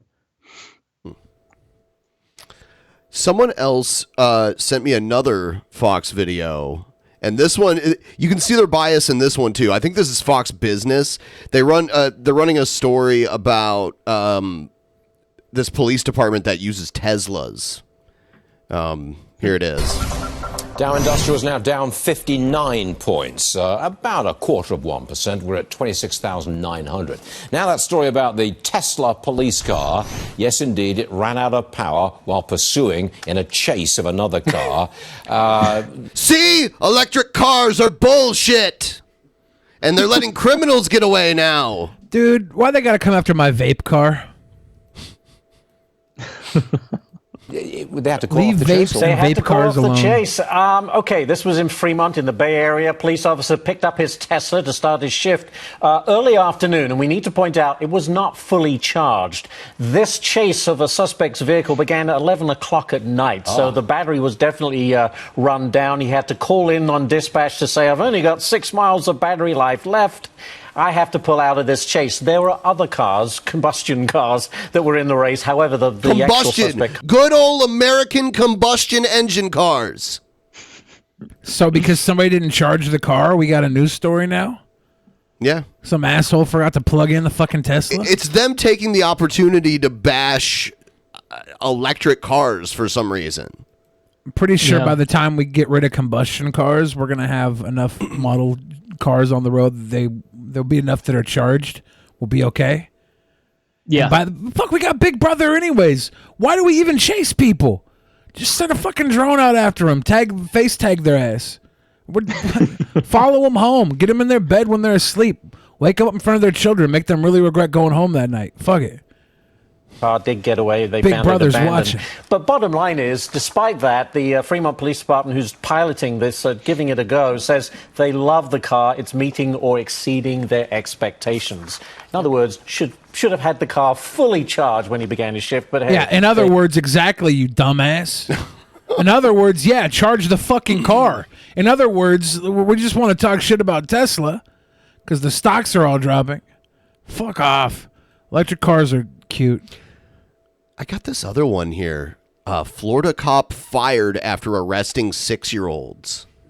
Wait, 6-year-olds? 6-year-olds. Was it a bunch of 6-year-olds at once, or is he just a serial? Hold on. This might be a crazy people segment. Sorry, I had a problem with my video there. Did he arrest like 3 6-year-olds at the same time, or is he continually arresting 6-year-olds? Like, does he have a thing for 6-year-olds? Like, fuck this. Hold on, I'll get it in a second. Snot-nosed criminal. Run around with your juice Was box. it like a drug bust? Yeah. Or 6-year-olds where he's just like bringing them all out one by one. That would be funny. Yeah, what's up with that? Huh. Fucking here it is. I'm queuing it up right now. Now, amid a growing backlash, the Florida school resource officer who arrested 2 6-year-olds at their Orlando school has been fired. Officer Dennis Turner was terminated yesterday. Battery charges against the children have also been dropped. Manuel Bojorquez reports from the police headquarters in Orlando. So this time, instead of just Florida man, it's Florida officer. Florida officer. On behalf of myself and the entire Orlando Police Department, I apologize to the children involved and their families. Orlando Police Chief Orlando Rolone says he had no choice but to fire Reserve Officer Dennis Turner after Turner arrested 2 6-year-olds at their school last Thursday. We could not fathom the idea of a 6-year-old being put in the back of a police car. That's what you get for fucking Turner a Florida arrested Kaya man Jr. Roll after she allegedly kicked a staff member during a tantrum. It was a girl, too? Yeah. You arrested a 6-year-old little girl? What? That's like psychopathic. I mean, At least he didn't shoot a fucking 6-year-old girl, right? Like, or taser. That seems to happen these days. Mother said the outburst was likely a result of the child's sleep apnea. It was really and truly an injustice on her. Turner also arrested an unidentified student in a separate incident and sent both children to a juvenile detention center. Okay, so it He was sent a them to separate. jail. It was a separate incident. He didn't just arrest a pack of 6-year-olds wilding out. He arrested 2 separate 6-year-olds in separate incidents. Sent them to juvie. What the fun? Who does this? The criminal process ends here. Florida State Attorney Aramis Ayala said her office would not prosecute the 6-year-olds. I refuse to knowingly play any role in the school-to-prison pipeline at any age. But juvenile arrests in Florida are not unheard of. Last fiscal year, nearly 3,000 children falling between the ages of 5 and 12. This is crazy. In Florida? Yes, This just is in how Florida. this is how we get Florida, man. These kids that got fucked with when they were 5 to They're 12 in the years system, old. 5 to 12 yeah, years they old. grow up like, why not ride a fucking helicopter into a pharmacy and take some pills? That explains so much. Wow. That is Christ. fucked. That is so fucked. This is the origin story of Florida Man. There's 2,993 Florida men about to come out in about 10 years. You know what? The year 2027, we're fucked. I say fuck build a wall, dig a moat, and make Florida into an island. Now, if Trump gets on the dig a moat train, I will vote for the man. their role is ready for a return to normal. I'm just feeling a little sad that I still have to go to the court, but now I don't have to. It's making me happy. Aw, this officer made her happy. He made her She's happy. a little girl. Oh my God. Yeah. If he wouldn't arrest her, she wouldn't be happy that she ain't got to go to court. It's a butterfly effect. God. She's happy. Poor girl. Is this like something from The Onion? I mean, that's why The Onion is... The Onion's no longer strange. Sometimes you'll see an Onion article and not realize it's a satire Onion article because the headlines are now kind of believable sometimes. The Onion's like existing now on its local, where they basically just submit things that aren't like direct news, it's like local news.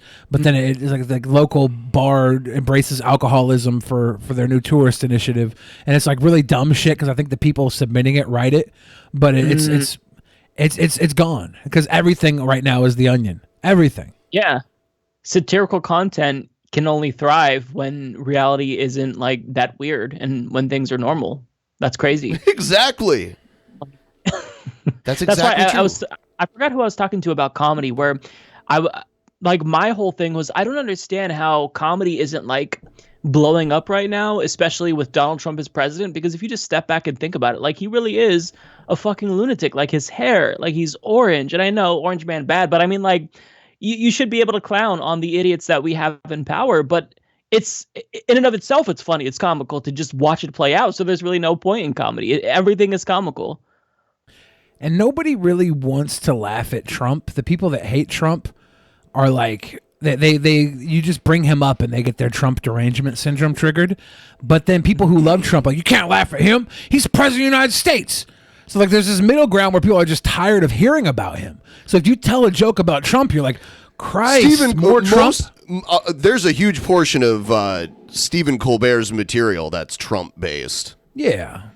He's but one. I feel like Stephen Colbert isn't even, like, I used to really like him. Now I just feel like he's kind of a hack. Like, well, he's a late night host. He stopped being satirical. Yeah. Stopped. Yeah. He's just like older Jimmy Fallon. Because he used to play the stereotype of a Glenn Beck or a Bill O'Reilly, and people liked that. And now he's trying to be David Letterman, you know? Yeah. Yeah. Sad times. I miss Jon Stewart. Yeah, Jon Stewart had to retire. The Daily Show now is so bad.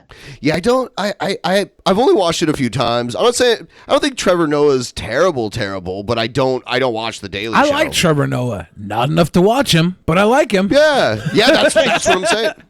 Yeah, he's a perfectly likable guy, but he doesn't have the political senses that Jon Stewart have.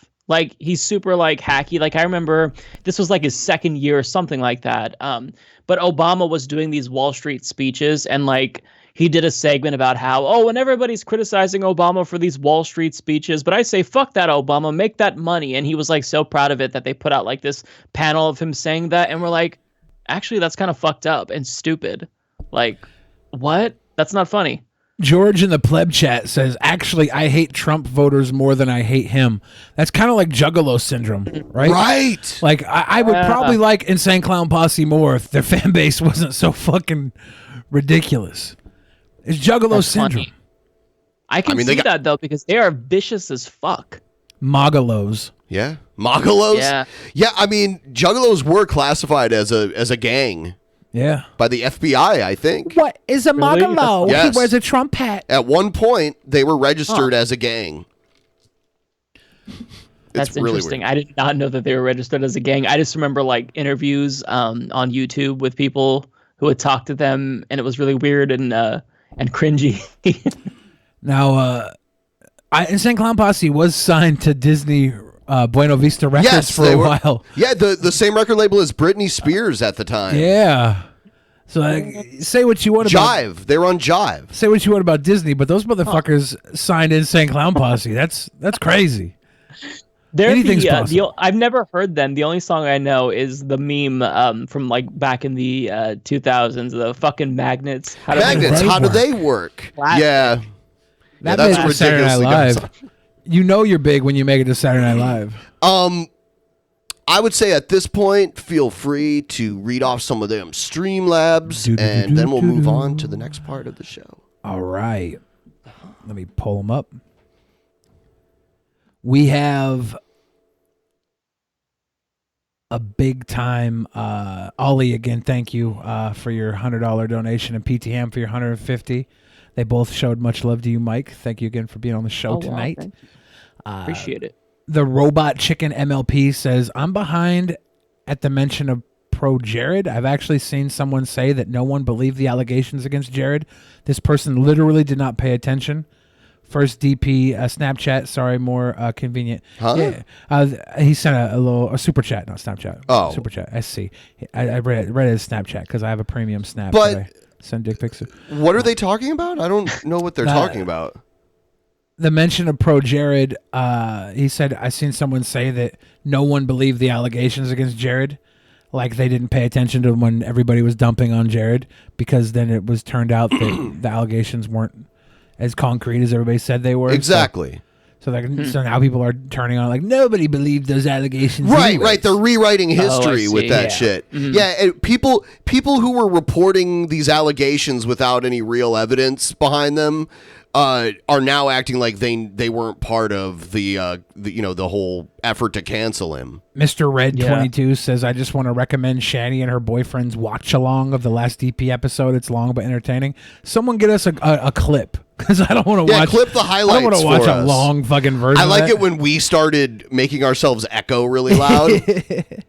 That was great, because someone was stream sniping us, re-streaming us while we were streaming.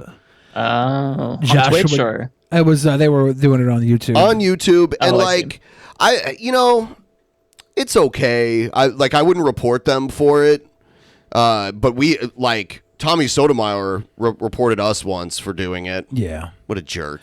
Joshua Giddens. I think I remember that. Yeah. Joshua Giddens says, yes, Humanist Report. Anyone who thinks you can nuke a hurricane away is that stupid. I don't know exactly what that was in response to. But Trump. They were talking about Trump. Yeah, Trump asked if why aren't we nuking hurricanes not too long ago? Yeah. Literally. All that would do, the hurricane would assist in the spread of the radioactive material from the nuke. But can we wrangle the hurricane and drive it over to the Throw Amazon? a lasso around it? Yeah, put a lasso on it, because lassos and hurricanes use the same circular motion. How about we build a giant fan and blow the hurricane back out into the ocean? Fuck the ocean, blow it over the Amazon and put that fire out.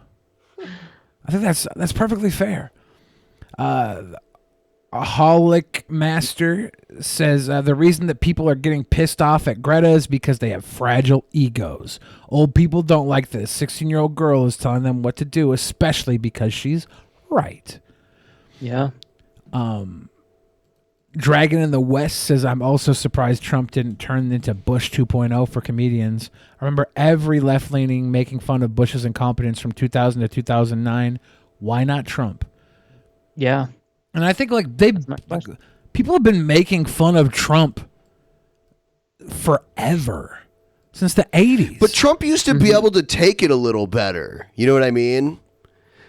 He would do guest spots on TV shows and stuff like that. And when he did the roast on Comedy Central, he was like, there was no rule that you couldn't make jokes about him fucking his daughter, but you couldn't make jokes suggesting he isn't as rich as he is. Yes. It's like, what? There was some weird shit. I heard that he wouldn't allow it to make it like Roddy Piper could beat him up. When he was in wrestling. Weird. Really? Yeah. They were going to do a spot where Roddy Piper punched Trump, and he wouldn't do it. No. Not going to go down to a Scott. Yeah. He can't be perceived as being weak. He's got to be the alpha. It's so weird. He took a Stone Cold Stunner, though. Well, yeah. So he did. Say what you want about that. I don't know what's more crazy.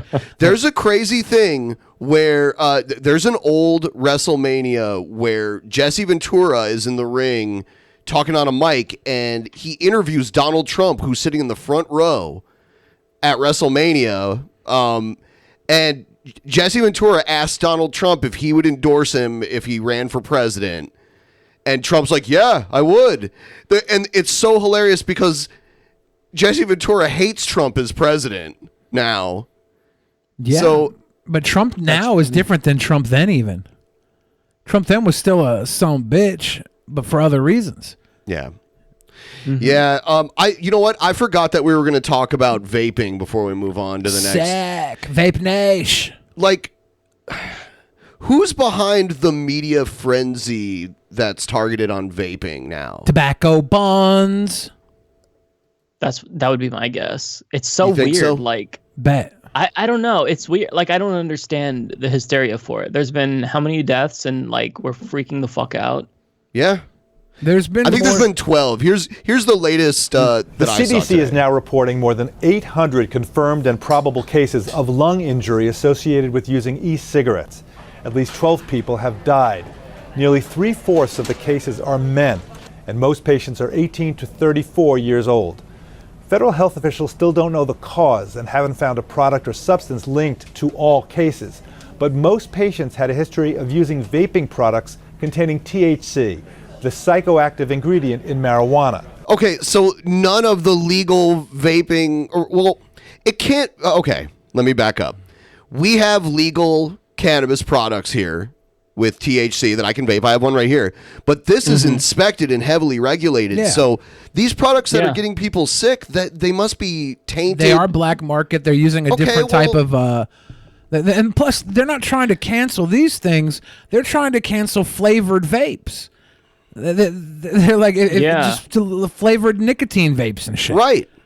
And they're not like, this is 12 people that they're not even sure exactly that their deaths are linked to the THC cartridges.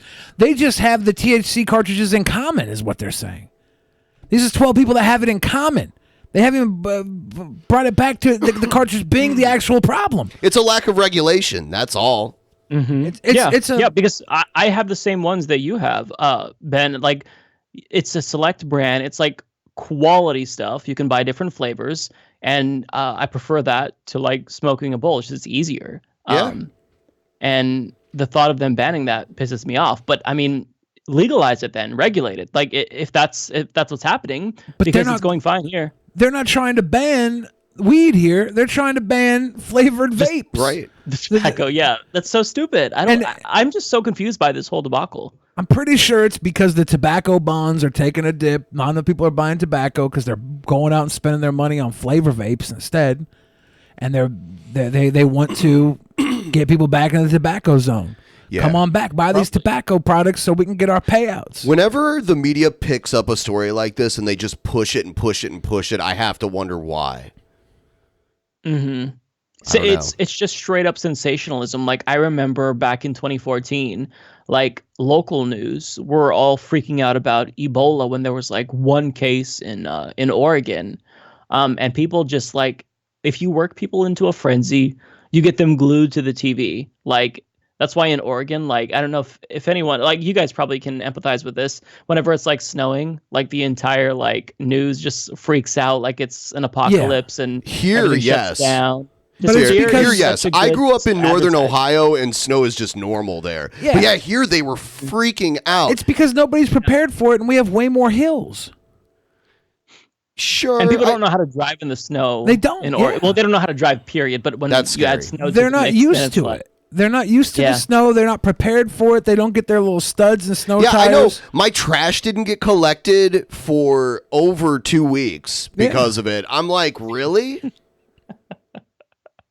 Yeah. Like, I feel really bad because my mom watches that kind of stuff. So whenever there's like this new like thing that everyone is freaking out about, she gets really worried. So I got like a message. She's like, please stop using your vape. There's been another death. I'm like, Mom, it's fine. I promise you. Like they prey on people, and they want to get them fearful because they want them coming back. Because if you're watching and trying to figure out, you know, what to be fearful of, then you know that you could sell more advertisements. I don't know. It's just sensationalism sells, and it's frustrating because this story doesn't make any sense to me. Like, I don't get why this is a scandal. You know, like for me, popcorn lung has been a thing for a while for like vapes, right? Like, you just have to be careful. Like, I don't know. I don't get it. I'm just confused by it. I haven't been following it too, but it just seems like another sensationalist story. It's a story that's been popping up over and over and over again for the last few weeks, because every now and then someone else is dying, but they're not reporting honestly. They're not saying these are black market, unregulated products that people are using. Yeah. And I have to think big tobacco lost a lot of people to vaping. And all these tobacco bonds that exist are paying out. They last about 30 years or so. And a lot of them started paying out in the late 90s. 98 is when the tobacco bonds started paying out for the states that won cases against big tobacco. They promised the bonds to pay out based on how tobacco sold over the next 30 fucking years. Like the lawsuit was won, and it was based on paying out based on how well tobacco continues to fucking be. It's like, well, that's counterproductive right there. Oh, you beat the tobacco industry in a landmark case, and now they're gonna just cut you in on the profits. That's the deal here. You're getting a cut, and now 30 years, 20 years after it opened up, with the bonds are dropping because people aren't buying tobacco like they are because they're loving the new vape. The tobacco companies don't get a cut of that vape shit because you don't have to have tobacco fields to make a fucking banana flavored butthole pipe. You're fine there. And so they don't have the control over it because they're not running the fields, and they're losing that money. And they're trying to cut off the flavored vapes because if you don't have flavored vape, you're going to go back to the one flavor they can control, tobacco. And boom, the stocks start going up. The states get behind it because their tobacco bonds are dropping. Some of these states are going to get paid out for another 20 years. And if the decline keeps going, this lawsuit they were banking on for all this the big tobacco bond money is going to dwindle away. They'd rather have you sitting there sucking down the fucking tobacco vape, smoking your cigarettes, than having banana butthole flavor because they're not going to cut of that. There's no reason for them to cut off banana butthole. Yeah.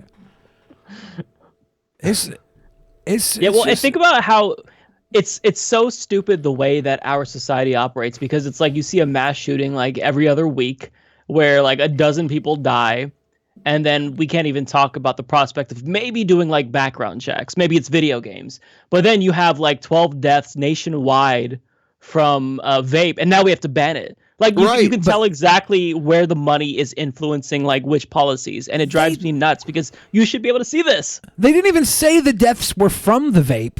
They said that vaping was the only thing that connected the deaths. The only thing they could find that was a common occurrence of these 12 people. So they found 12 people that died who fucking vaped THC. That's all they found was 12 people that died. Their death could have been linked to other things because they haven't figured it out yet. But they're running this off of the idea, well, you know, these 12 people that died, they vaped weed. They did a weed. All it takes is one weed and you're dead. Weed, you're dead. 12 marijuana. Times. Yeah. The devil's lettuce. It's bullshit. Bullshit. But here's the one thing about guns, right? You're saying guns kill people all the time, but that's what they were designed to do, all right? That is what they are made for. These vapes are not designed to kill. They're designed to give you a smooth, relaxing release from everyday's drama and trouble.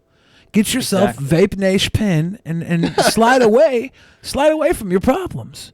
Yeah, when they did the legalization law in Washington, when they did the legalization law in Washington, they made it specific that from seed in the ground all the way until it gets on the shelves of the store, it is heavily regulated.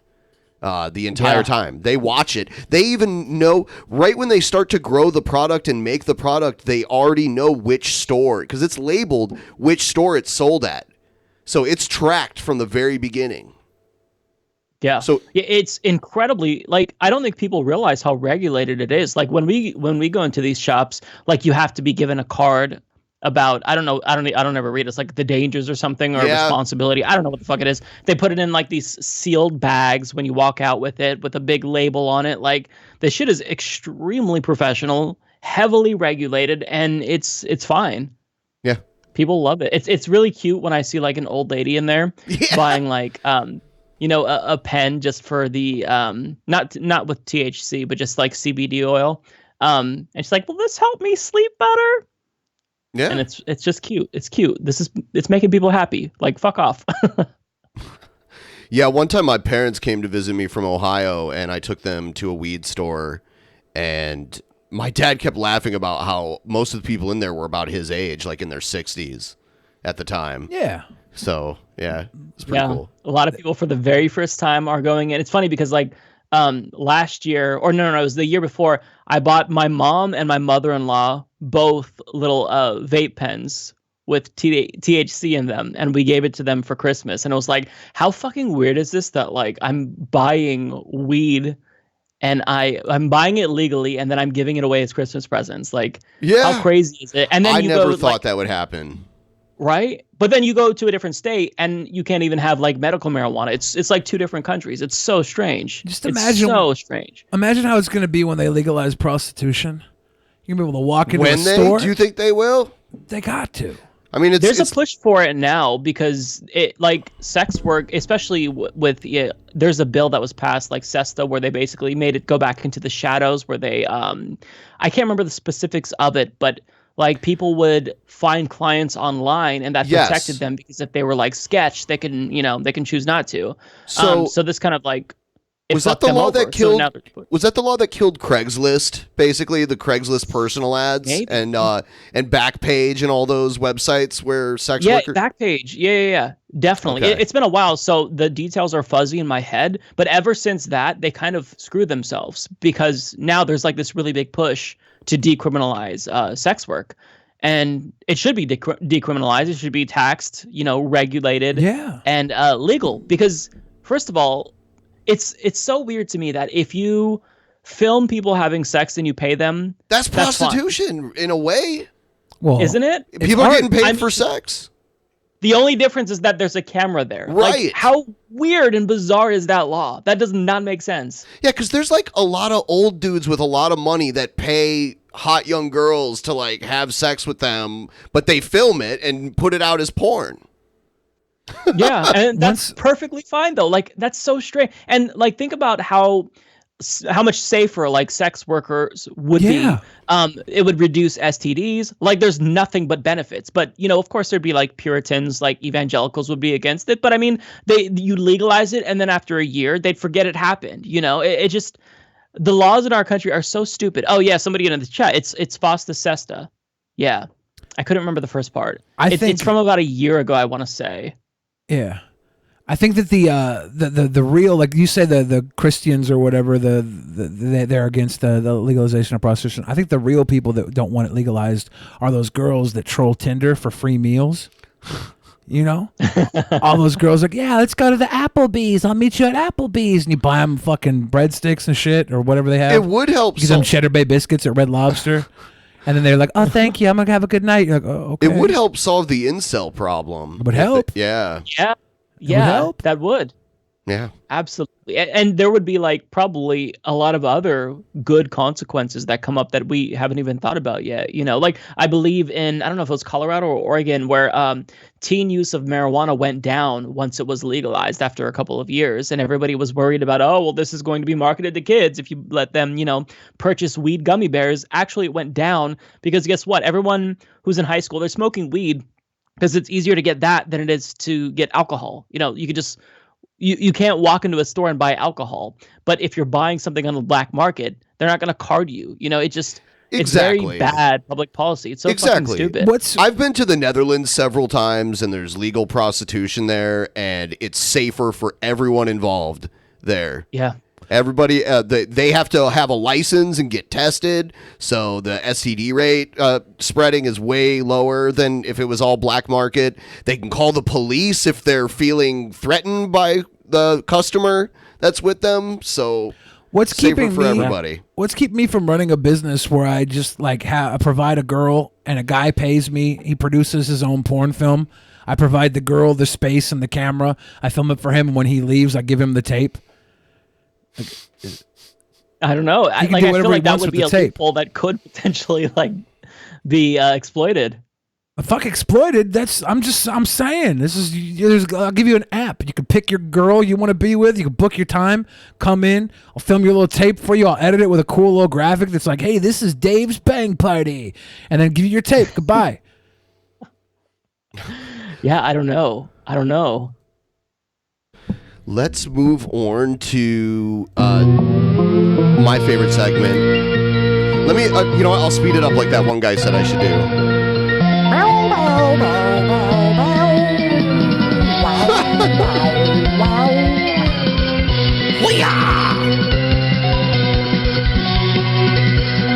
It is a little long, so speeding it up does kind of help. Crazy. But I love it. It's the stuff of nightmares. That's what I like about it. So ominous. I like it. So the Angelic Initiative, they are some New Agers. I'm guessing you may not be familiar with them. It doesn't ring a bell. Okay, they've made over 1,000 videos on their YouTube channel. Some of which involve them nagging a tree. Oh yeah, they didn't like that tree. That tree fucked up. That poor tree. The younger one of the two, they're a mother and daughter pair, and the younger one, she does energy healings on horses, and I've seen a few videos of her doing them, and the horses look annoyed by it. She doesn't even touch them; she just stands in the room and says all this crazy shit. I don't really feel like you should call them a mother and daughter pair. I feel like the daughter's more of a peach. Oh. Oh. I see what you did there. Oh. They always have their hands up in the air. It's oh shit. Quit the evil empire. In a previous they should have this rolling with the Star Wars intro. In the previous episode, members of Team Awakening relay questions from viewers to godly presences responsible for planet Earth and channel the higher powers' responses. The questions in the previous episode include: what should people do who feel they have no choice but to work for the evil empire? What are the search for truth rules? What are the search for truth rules? I didn't know the answer to that. As part of a review for the search for truth rules, members of Team Awakening participate in an inquiry to discern what the clouds of love bugs on Ground Zero represent. What the fuck are the clouds of love bugs? Might very well represent the dead. We think that's a really good game. So basically the mom, she just rattles off nonsense, and if Jamie, the girl on the left, hears anything she agrees with, she will validate it. And her official name is Jamie Body Mind. Yeah, Jamie Body Mind. No matter what stupid shit her mom's spits out, as long as she's got that body, you don't mind. Oh, you'll listen. You'll listen. You don't give a fuck. Yes, I would like to put our chips on that. That kind of takes us to number 3, search for truth rule number 3, which is to speak up honestly on all topics. That's true. Place our honest bets. Damn it! This is like the white version of Diamond and Silk. The way that she like chimes in. Yep, that's right. Yeah. Honest opinions. Nobody is allowed to remain silent. That's true. It's totally fine to be wrong. Nobody cares. But it is an extreme, and that's in the rules. Sometimes her eyes will get so wide open. It's in the rules that it's fine to be wrong. All right, it's in the rules. What rules? These are the search for was it search for life rules or search for truth? Okay. What? She did get bit by a horse once too, by the way. A horse Did she bit really? her arm. Yeah, the horse was I feel annoyed. like that would be pretty bad, right? Like they have gigantic mouths. Yeah, I think she pulled away at a good amount of time, but it was trying to nibble on her. And it got her arm for a second, and she laughed at It's it. totally fine to be wrong. Nobody cares. It's Exclamation point. That's true. It is an extreme violation of the rules to remain silent or to lie. That's true. Both lies and silence are grounds for expulsion. That's true. Would it be okay if we ask everybody who's present in all dimensions to participate on the... Hold up, though. Why are there so many flies? They're in Florida. Yeah, they stink and there's horses. They're Florida women. Yeah, they're sweating. Like, you know that it smells like patchouli and fucking sex over there. But this is what's fucking me up right now. These are the written rules for the search for whatever it was. They're the written rules. Why do we need Jamie saying each written word is true? They wrote these motherfuckers down. That's true. It should just be alluded to. They're true. They're rules. You shouldn't have to hype man a list of pre-written rules. I don't know. It seems a little overboard, a little overkill. But it's Jamie. Yeah, I don't get. What are we gonna do? We love Jamie. Okay, I'm so we'll just confused. Issue of the love bugs. Do they represent the dead who are floating around? Or So those are love is there a bugs around better her? Are there dead choice? people What's around better them? Is that why there's so many bugs? Or do you want to put your chips on... Yeah, there's a pile of corpses at their There feet. might be, dude. Where'd that fat neckbeard guy go? What's his name? Tubby Wubby or Fuzzy Wubbins? Wubby. Yeah, Wubby. this Is is an he exam- dead? Did they No, kill he's Wubby? no, he's still alive. Are we sure Wubby's not laying there on the ground looking like a bantha? A fucking hunted bantha in Tatooine? I thought that was on Hoth. Was Hoth the bantha? Hoth was the ice planet. Yeah. Dog. For some reason, I thought the Tusken Raiders rode and the bantha. civility. That's true. Let go of That's defending true. positions. It never gets old. Embrace curiosity into what's actually There's a going lot of on. flies. Know what they're talking about? There was a recent episode and it was called Warped by Corruption, and I don't remember the number, but there was an event in that episode where there were two different opinions. Oh, yeah, there was an upstairs, argument. They were Right? having an And one argument. person said that Hurricane Dorian was something that was sent to the nature realms and being hijacked. Yeah, and yeah, no. another The other one person said absolutely not. It's being no. made by the nature realm. And when we felt back to the birth of Hurricane Dorian, we could feel it was made Yeah, by the that's nature true. realms, and that resolved that discrepancy, and that was a search for truth process. The Are search these for dead truth. people? I know. Yeah. The flies represent dead people. Is it true? The flies represent dead people? Bitch, they're eating the dead people at your feet. Who have you killed? Who have you murdered? At best, it's just a horse's head laying at their feet. At best. At worst, it's people like us who talk too much shit. We could be on the floor next, surrounded by bugs. And honestly, it might be a fate we deserve. If what they're saying is true, if it's actually that true, then we're the naysayers, man. Are they part of, like, is this a cult? Like, I don't know. They're just New Age? Is that all it is? Yeah, Like, if it's a cult, it doesn't have very many members. But so it's just like her and her mom kind of like, yeah, they have a little girls club. These are the rules. You can't join. They You sell don't think horse that's true? whispering. Yeah, That's and I think they said something about how they believe that every cell of your body has a soul or something like that. I've heard them talk Wow. about chakras before, so there's some, Eastern mythology in there also. Let me see. Here's Jamie doing the horse thing just so you can see what it's like. Yeah, because- I'm curious about that. Yeah. Yeah, so Are you ready? Okay, here we go. yes, Today I'm is ready. Friday, July 27th, 2018. Today is Just Do the Math's first healing session. It's a racehorse, so its name is like Just Do the Math. A lot of racehorses have weird names. Oh, okay. Yeah. And today we're working to heal the root causes of Just Do the Math symptoms of body soreness, And what other obstacles stand in between Just Do the Math and winning the biggest races that he stands to win in this lifetime? And whatever those symptoms represent, in such a way as to align Just Do the Math with his soul plan so he can live the life that he came here to live. Man, I have to wonder if she gets paid to do this. Oh, you know she gets paid to do this. That's crazy. You know she does. She's not doing anything. My dude, do you realize how rich horse people are? People who own racehorses, they got dumb money, and they see they get. There are sold. purses like if a horse wins a race, Fuck the purses. The owner of the horse wins a ton of money. Fuck the purses. You take your money to own horses. Like the horse racing, owning horses is just a pissing contest. It's people who already have money that bring it to the table. They don't give a fuck about the purse. They're spending more money on probably alcohol every time they go out and drink than the damn purse. They got their party budget is crazy huge because they're fucking rich.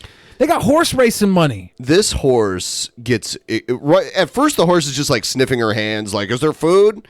And then eventually they have to bring in this man to restrain the horse because the horse was getting really annoyed. All right, Just Do the Math. This is your first healing session, so I'm going to explain in detail what's going on so it doesn't confuse you when it starts to happen, okay? They probably don't get hired back for second sessions as often as I would like to think. Someone probably gets them like, oh, I guess they did horse. Honestly, though, the people who own the fucking horses probably aren't even seeing the horse therapy. They're probably just paying them like, oh, we got a horse therapist coming in. A horse therapist? Yeah, no, it helps them with their alignment. She doesn't even touch the horse. Yeah, because she's talking spiritually. It's connected spiritually. They should hire, there are people that massage horses, or racing horses, that massage their sore muscles. Get that. Makes sense. Pay someone to do that. Yeah. That's actually therapeutic for your horse. But people that believe in luck and shit, which a lot of times when you're in gambling at every level, you'll have superstition and stuff. So maybe this is someone passed it on. Their horse won after this. The horse got a big win after one of these meetings. Like, oh, we're gonna always use them, and I recommend it to you too. That's how we won. We had Jamie Body Mind come down and talk to our horse. Got us spiritually connected to the angelic divination. It was amazing. It was amazing.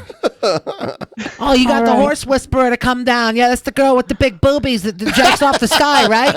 Yeah, no, I'll book her for us next month. Just has her arms up in the air. I think she should just let the pit hair grow.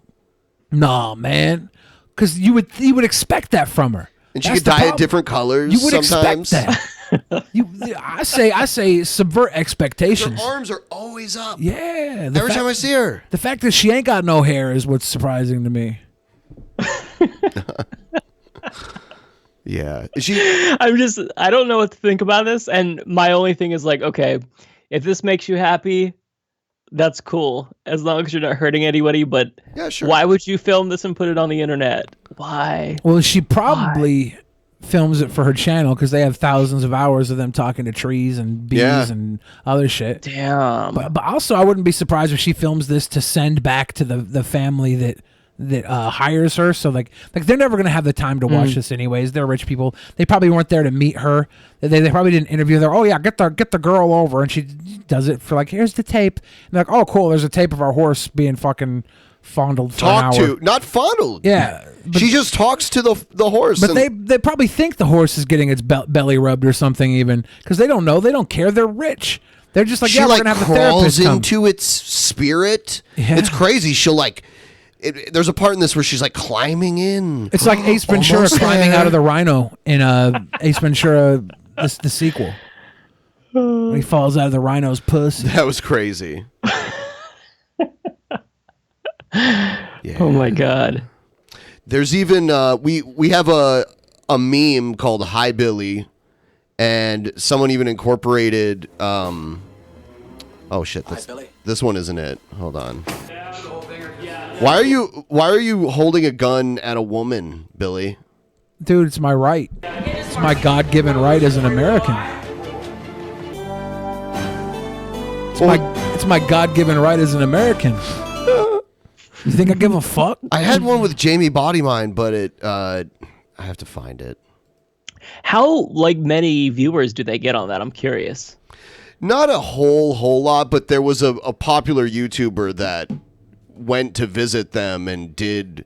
It was in one of their videos, and he's just like sitting there listening to them talk. Those videos got a good amount of views, but they don't have an insane amount of views or anything like that. Okay. Maybe a couple thousand per video, something like that. I was just curious because it's like, is there like an audience for that? Like, it's it's weird. People like that become a fascination to a lot of people. That's a good point. And I think that's the reason why there's enough people to watch them. There's a lot of people I've encountered over the years that are like that, Yeah. Yeah, so. Yeah. We're fascinated with it. The chat is pointing out us.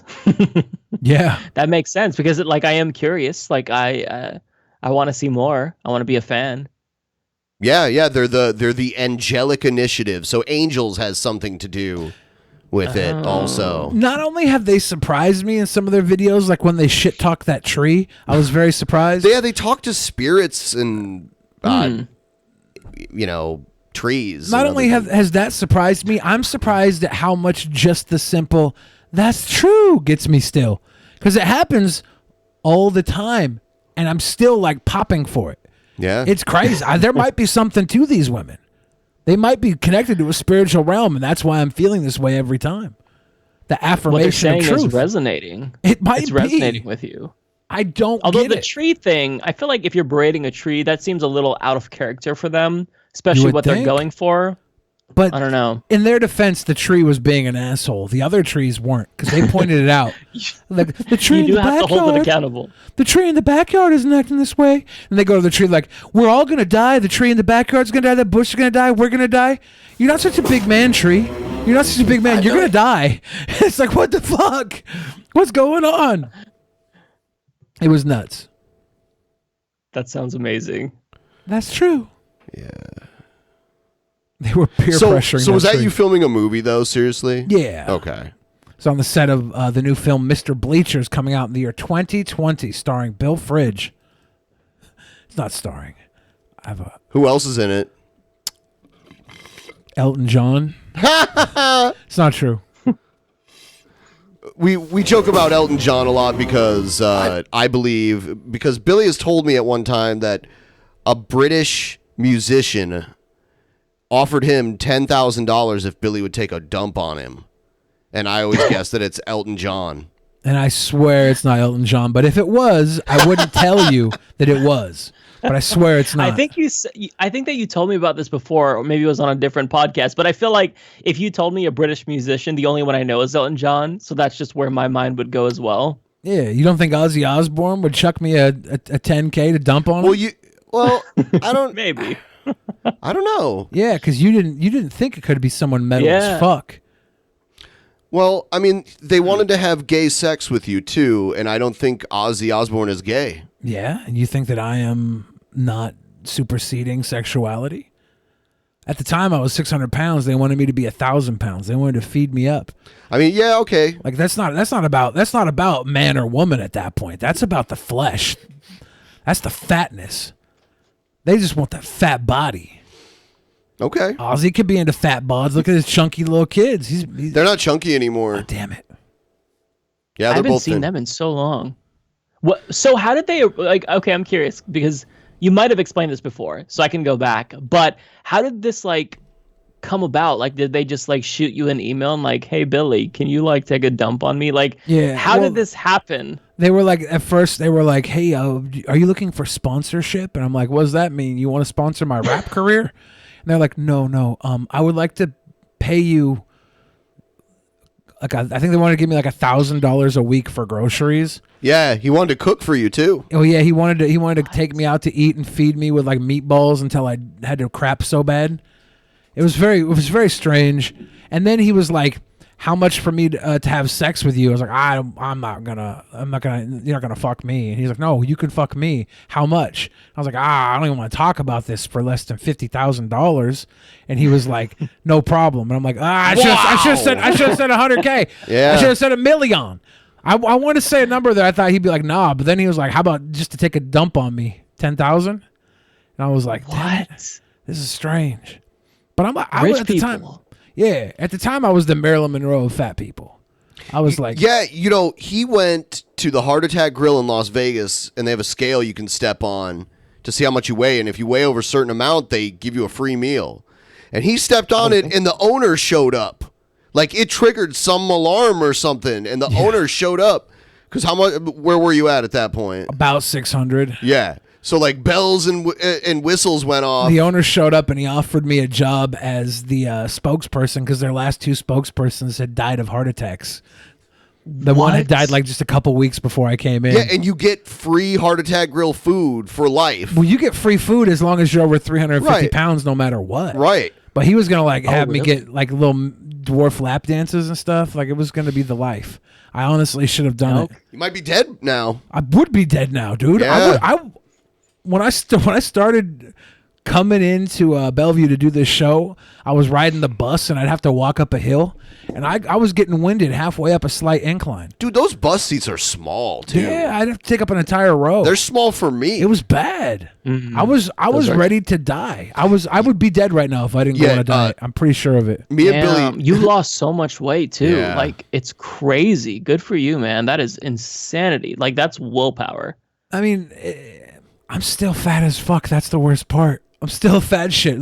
I was like cartoon balloon big before. Yes. And now I'm just like, oh, look at that fat fuck. And like, yeah. But you've come like that's so huge. And like this is one thing that I've realized is like no matter how much progress you make, like the way that we operate is we just will find something else, you know, some other reason to pick on ourselves and like shit on ourselves. But like that's so remarkable. Like that's crazy. That's good for you. Like for me, my thing was always like I had crooked teeth. And we were too poor to like to get braces. Same. So I had like one snaggle tooth. So then I got braces and I'm like, I fixed that. And then it's like, well, maybe my voice is a little bit too annoying and like you always like you find something, you know what I mean? It's like Yeah, I got to the point where like I was like, I'm fat. I'm always going to be fat. I'm going to be the best at being fat that I can possibly be. I'm not going to top 5 all-time fat. I would say, yeah, I was like a top 10 all-time fat. Top 10. I'm up there. Yeah, I don't want to say top 5. I'm up there with like Haystacks Calhoun and those two twins on the bicycles, Ben and Billy. Yeah, the two fucking rotund twins. I'm a I don't top. think I've seen that. There's like for the 60s. I wish I would have had an episode of my They 600 were in the pound Guinness life, Book of though. World Records for being the fattest twins on Earth. And they were big. They were like 700 pounds. They would ride motorcycles. Yeah. I really, really wish they would have done a 600-pound life on me before I started losing weight, though. Because I would have been like the most lit 600-pound life ever. I'm surprised you couldn't get an endorsement from like a keto food company or something. I know. It just seems like that's right down your alley. Let me get a piece of that. Cash. Is that what you're doing? Is keto? I was, for the He's dialed majority back. of it, but now I'm just going I low see. carb and calorie counting. I've kind of plateaued recently, and I'm okay with that because I was going hard for so long, and I'm gonna have to go hard again, but it's gonna have to be like a reinvention of what I'm doing. So we'll see. Well, good we'll for see. you. We'll see the next step. I've been kind of enjoying a little more leeway on stuff, but not huge. Like it's nothing like before. Have you had pizza? Yeah, but I get cauliflower crust, or I get like Quest puts out pizzas. They're like $10 for a Quest freezer pizza that's like 4 slices for $10. It's not a great deal, but it's like I don't know. Somebody took a photo of the world's fattest twins and put our heads on them. Yeah. And what's fucked up is the me one looks like me before I went on the diet. Like 2 years ago. Yeah, he's with a thinner face version of me. Yeah. But that could be me. I think that guy was fatter than you, though. But he had maybe 100 pounds on me at my height. That's a lot. Yeah. And Ben, like you look more like the edit of you looks more natural. Like mine looks like it's more photoshopped. Yours looks like it belongs there. Obviously not your body, but it's very strange. And their names were Ben and Billy. Yeah. That's so strange. Oh, seriously? Yes. Yeah. Oh, I thought you just said that like as to. No, to we were fuck looking around. up, Like we were that's- looking up fats for something, right? I don't remember what it was, but they came up and were like Ben and Billy. That's us. That's us. The Drinking Pizzas podcast. Drinking Interesting. pizzas. Yeah, when you're so fat, you just drink the pizza. Drink the pizza. Yeah. All right. So we've got probably about 15 minutes left of the show. For those of you who are viewers of the post show, we will be doing the post show on Twitch tonight. So you can go over there and check us out. Me and Billy will be streaming over there, playing a few more videos, hanging out. You guys can come and hang out with us, so don't miss that. And the patrons, we'll bring them on and talk to them live, too, at some point. During the post show. And for those of you that don't get the post show, but still get the private show, we'll be here tomorrow for the private show. Tomorrow night for the private show. And if you know don't get the what's private so- show, not the post show. You know what's so sad? What? Evan LeFavor is in Spokane.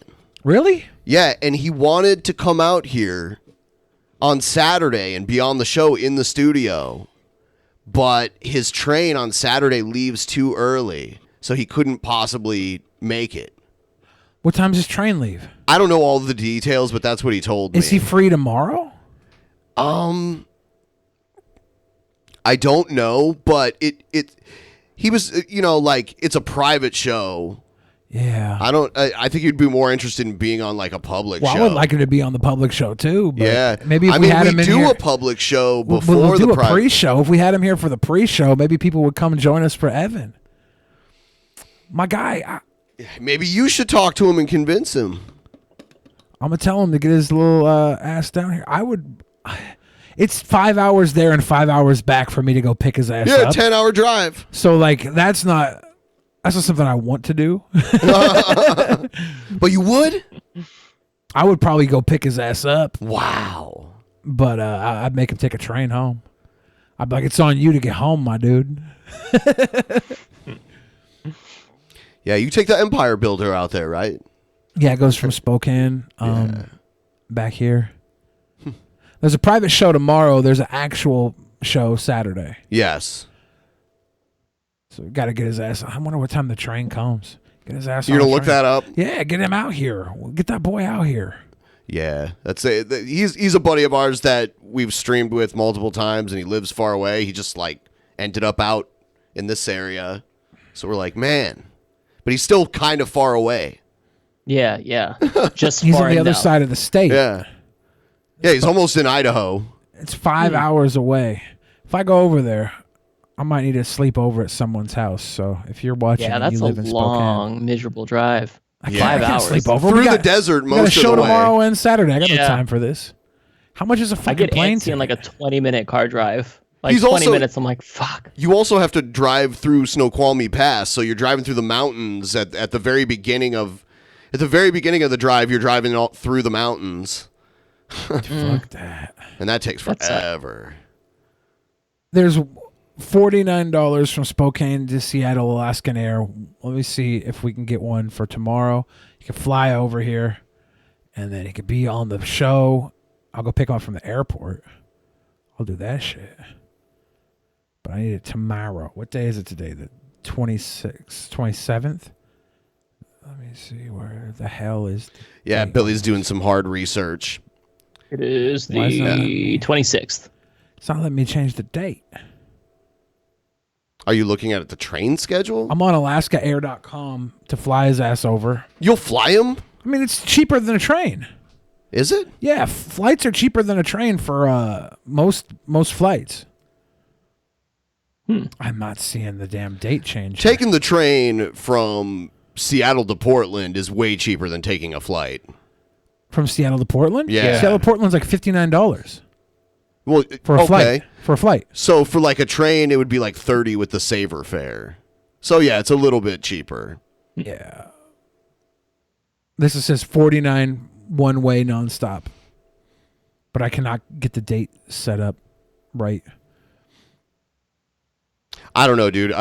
We'll have to look into I'm not this going to later. get in my Prius and drive 5 hours I'm there not and 5 saying you hours have back. to. That's what Nightmare said. I'm not going to go get him. It's not 5 hours. It's 10 hours. You drove for 15 hours from Seattle a month ago? Yeah, that's you though. That's you. It's not me. Yeah, that's brutal. That's so brutal. Yeah, when I moved out here, I drove from Ohio. It was like 3 days driving 12 hours a day. Damn. That's a lot. I would be so drained. Like I wouldn't be able to stay awake. Yeah. I also get so antsy, like in the car. Like I just can't like sit still. Like I'm always like fidgety. So it's like tough to like stay in like one spot. All right, so getting a ticket there right now is actually $165 because it's last minute. Yeah.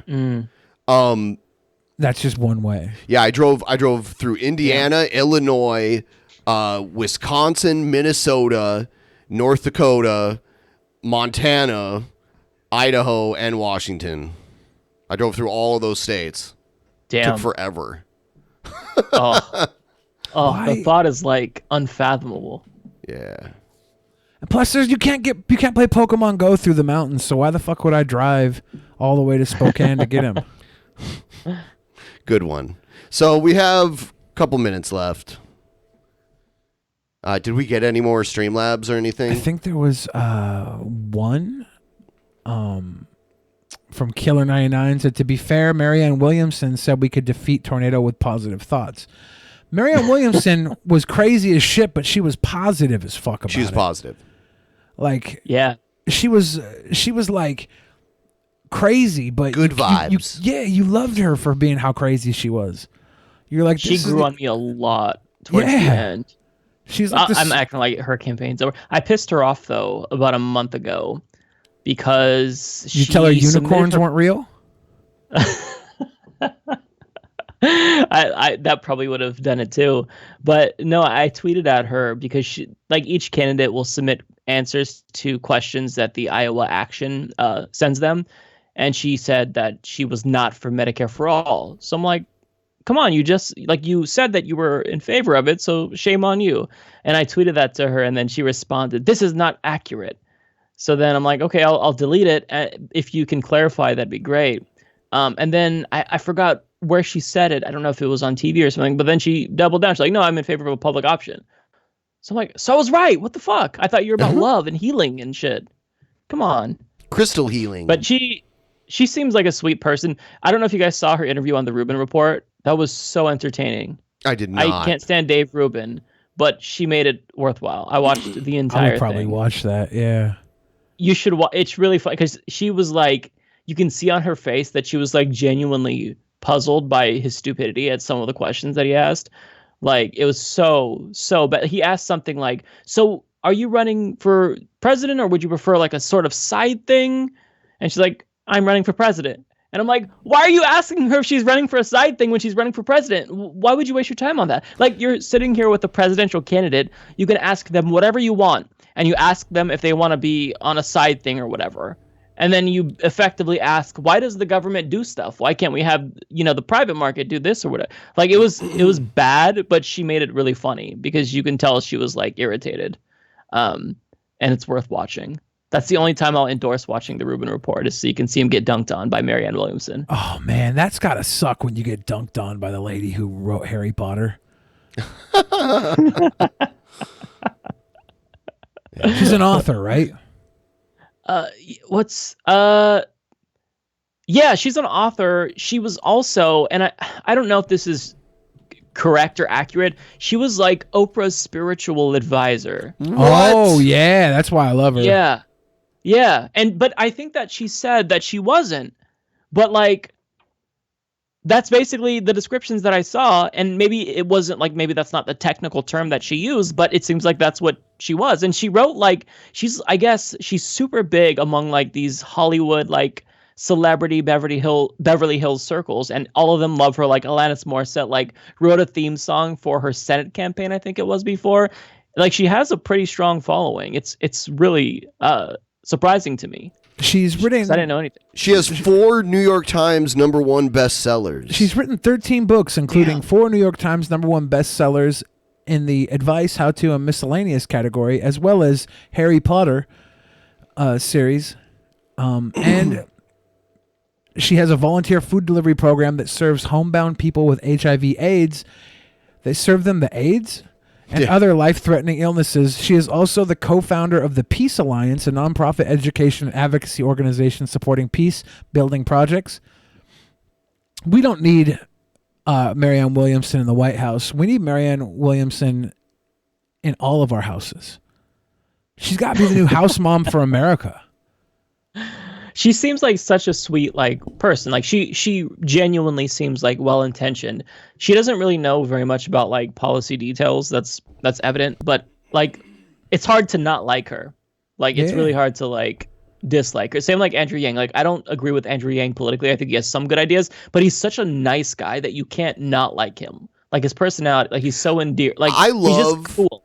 I love how he was goth in high school. Andrew Yang. Yeah, have you seen that? His high school pic. I thought he looked more cholo than goth. I think he was trying to be goth. Was it the one with the plaid shirt and stuff? I don't think so. Hold no, on. he had a shirt with a red, I don't know if it was a satanic star, something on his shirt. He looked like he was from those 2000s punk bands. Yeah. I swear I seen a picture of him and he was wearing a flannel. He looked like he was dressed like a cholo.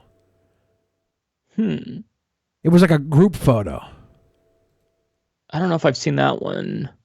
Let me see if I can find something about it on the damn internets.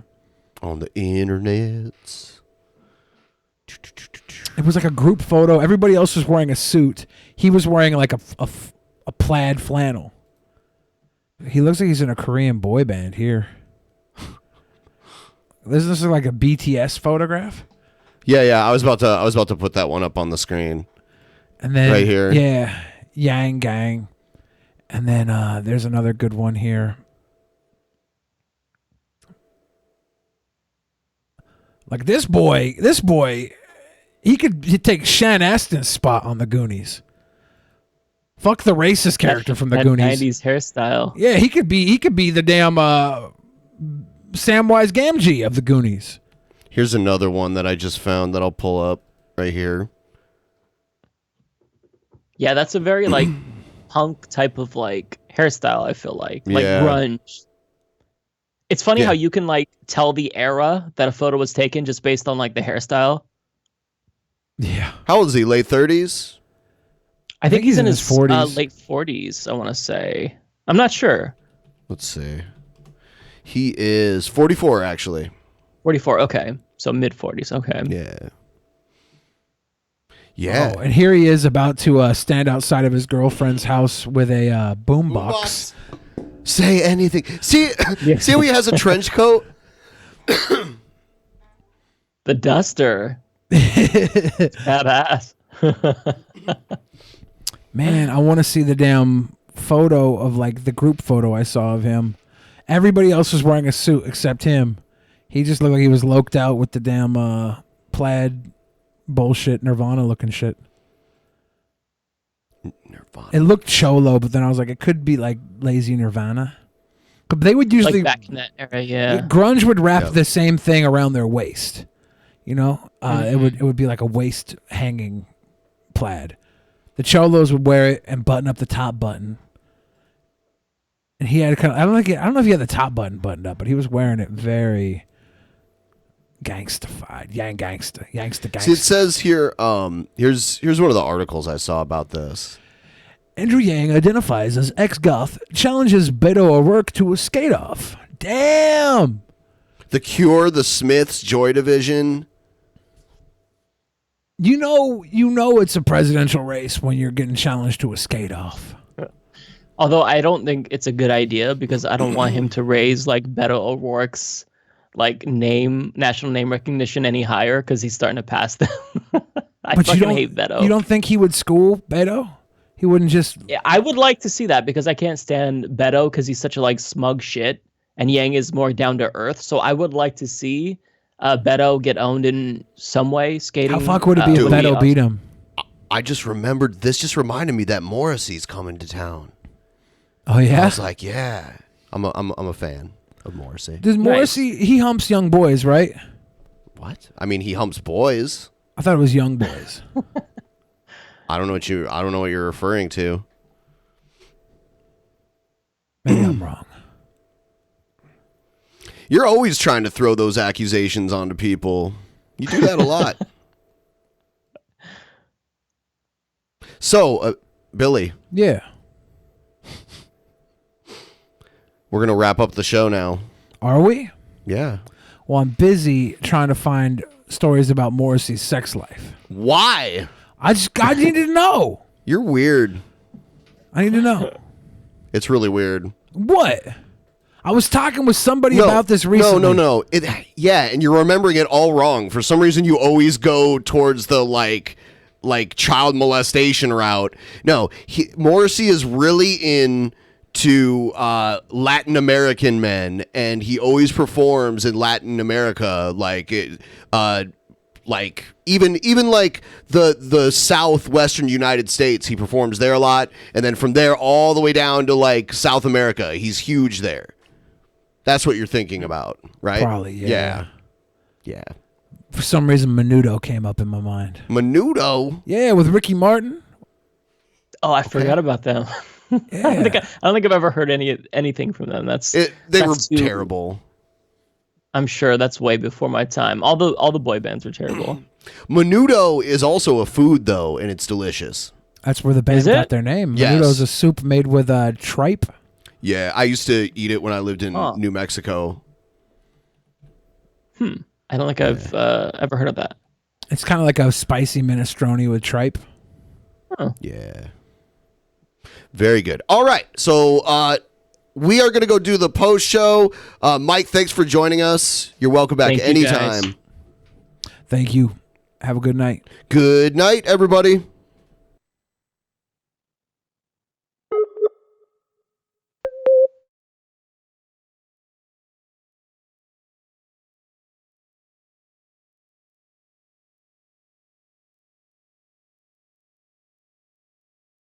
In the beginning, there was nothing, and then there was the Drunken Peasants Podcast.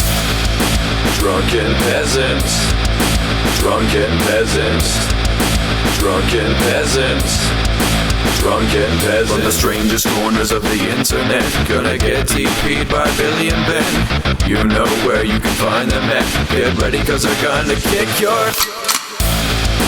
Drunken Peasants, Drunken Peasants, Drunken Peasants, Drunken Peasants.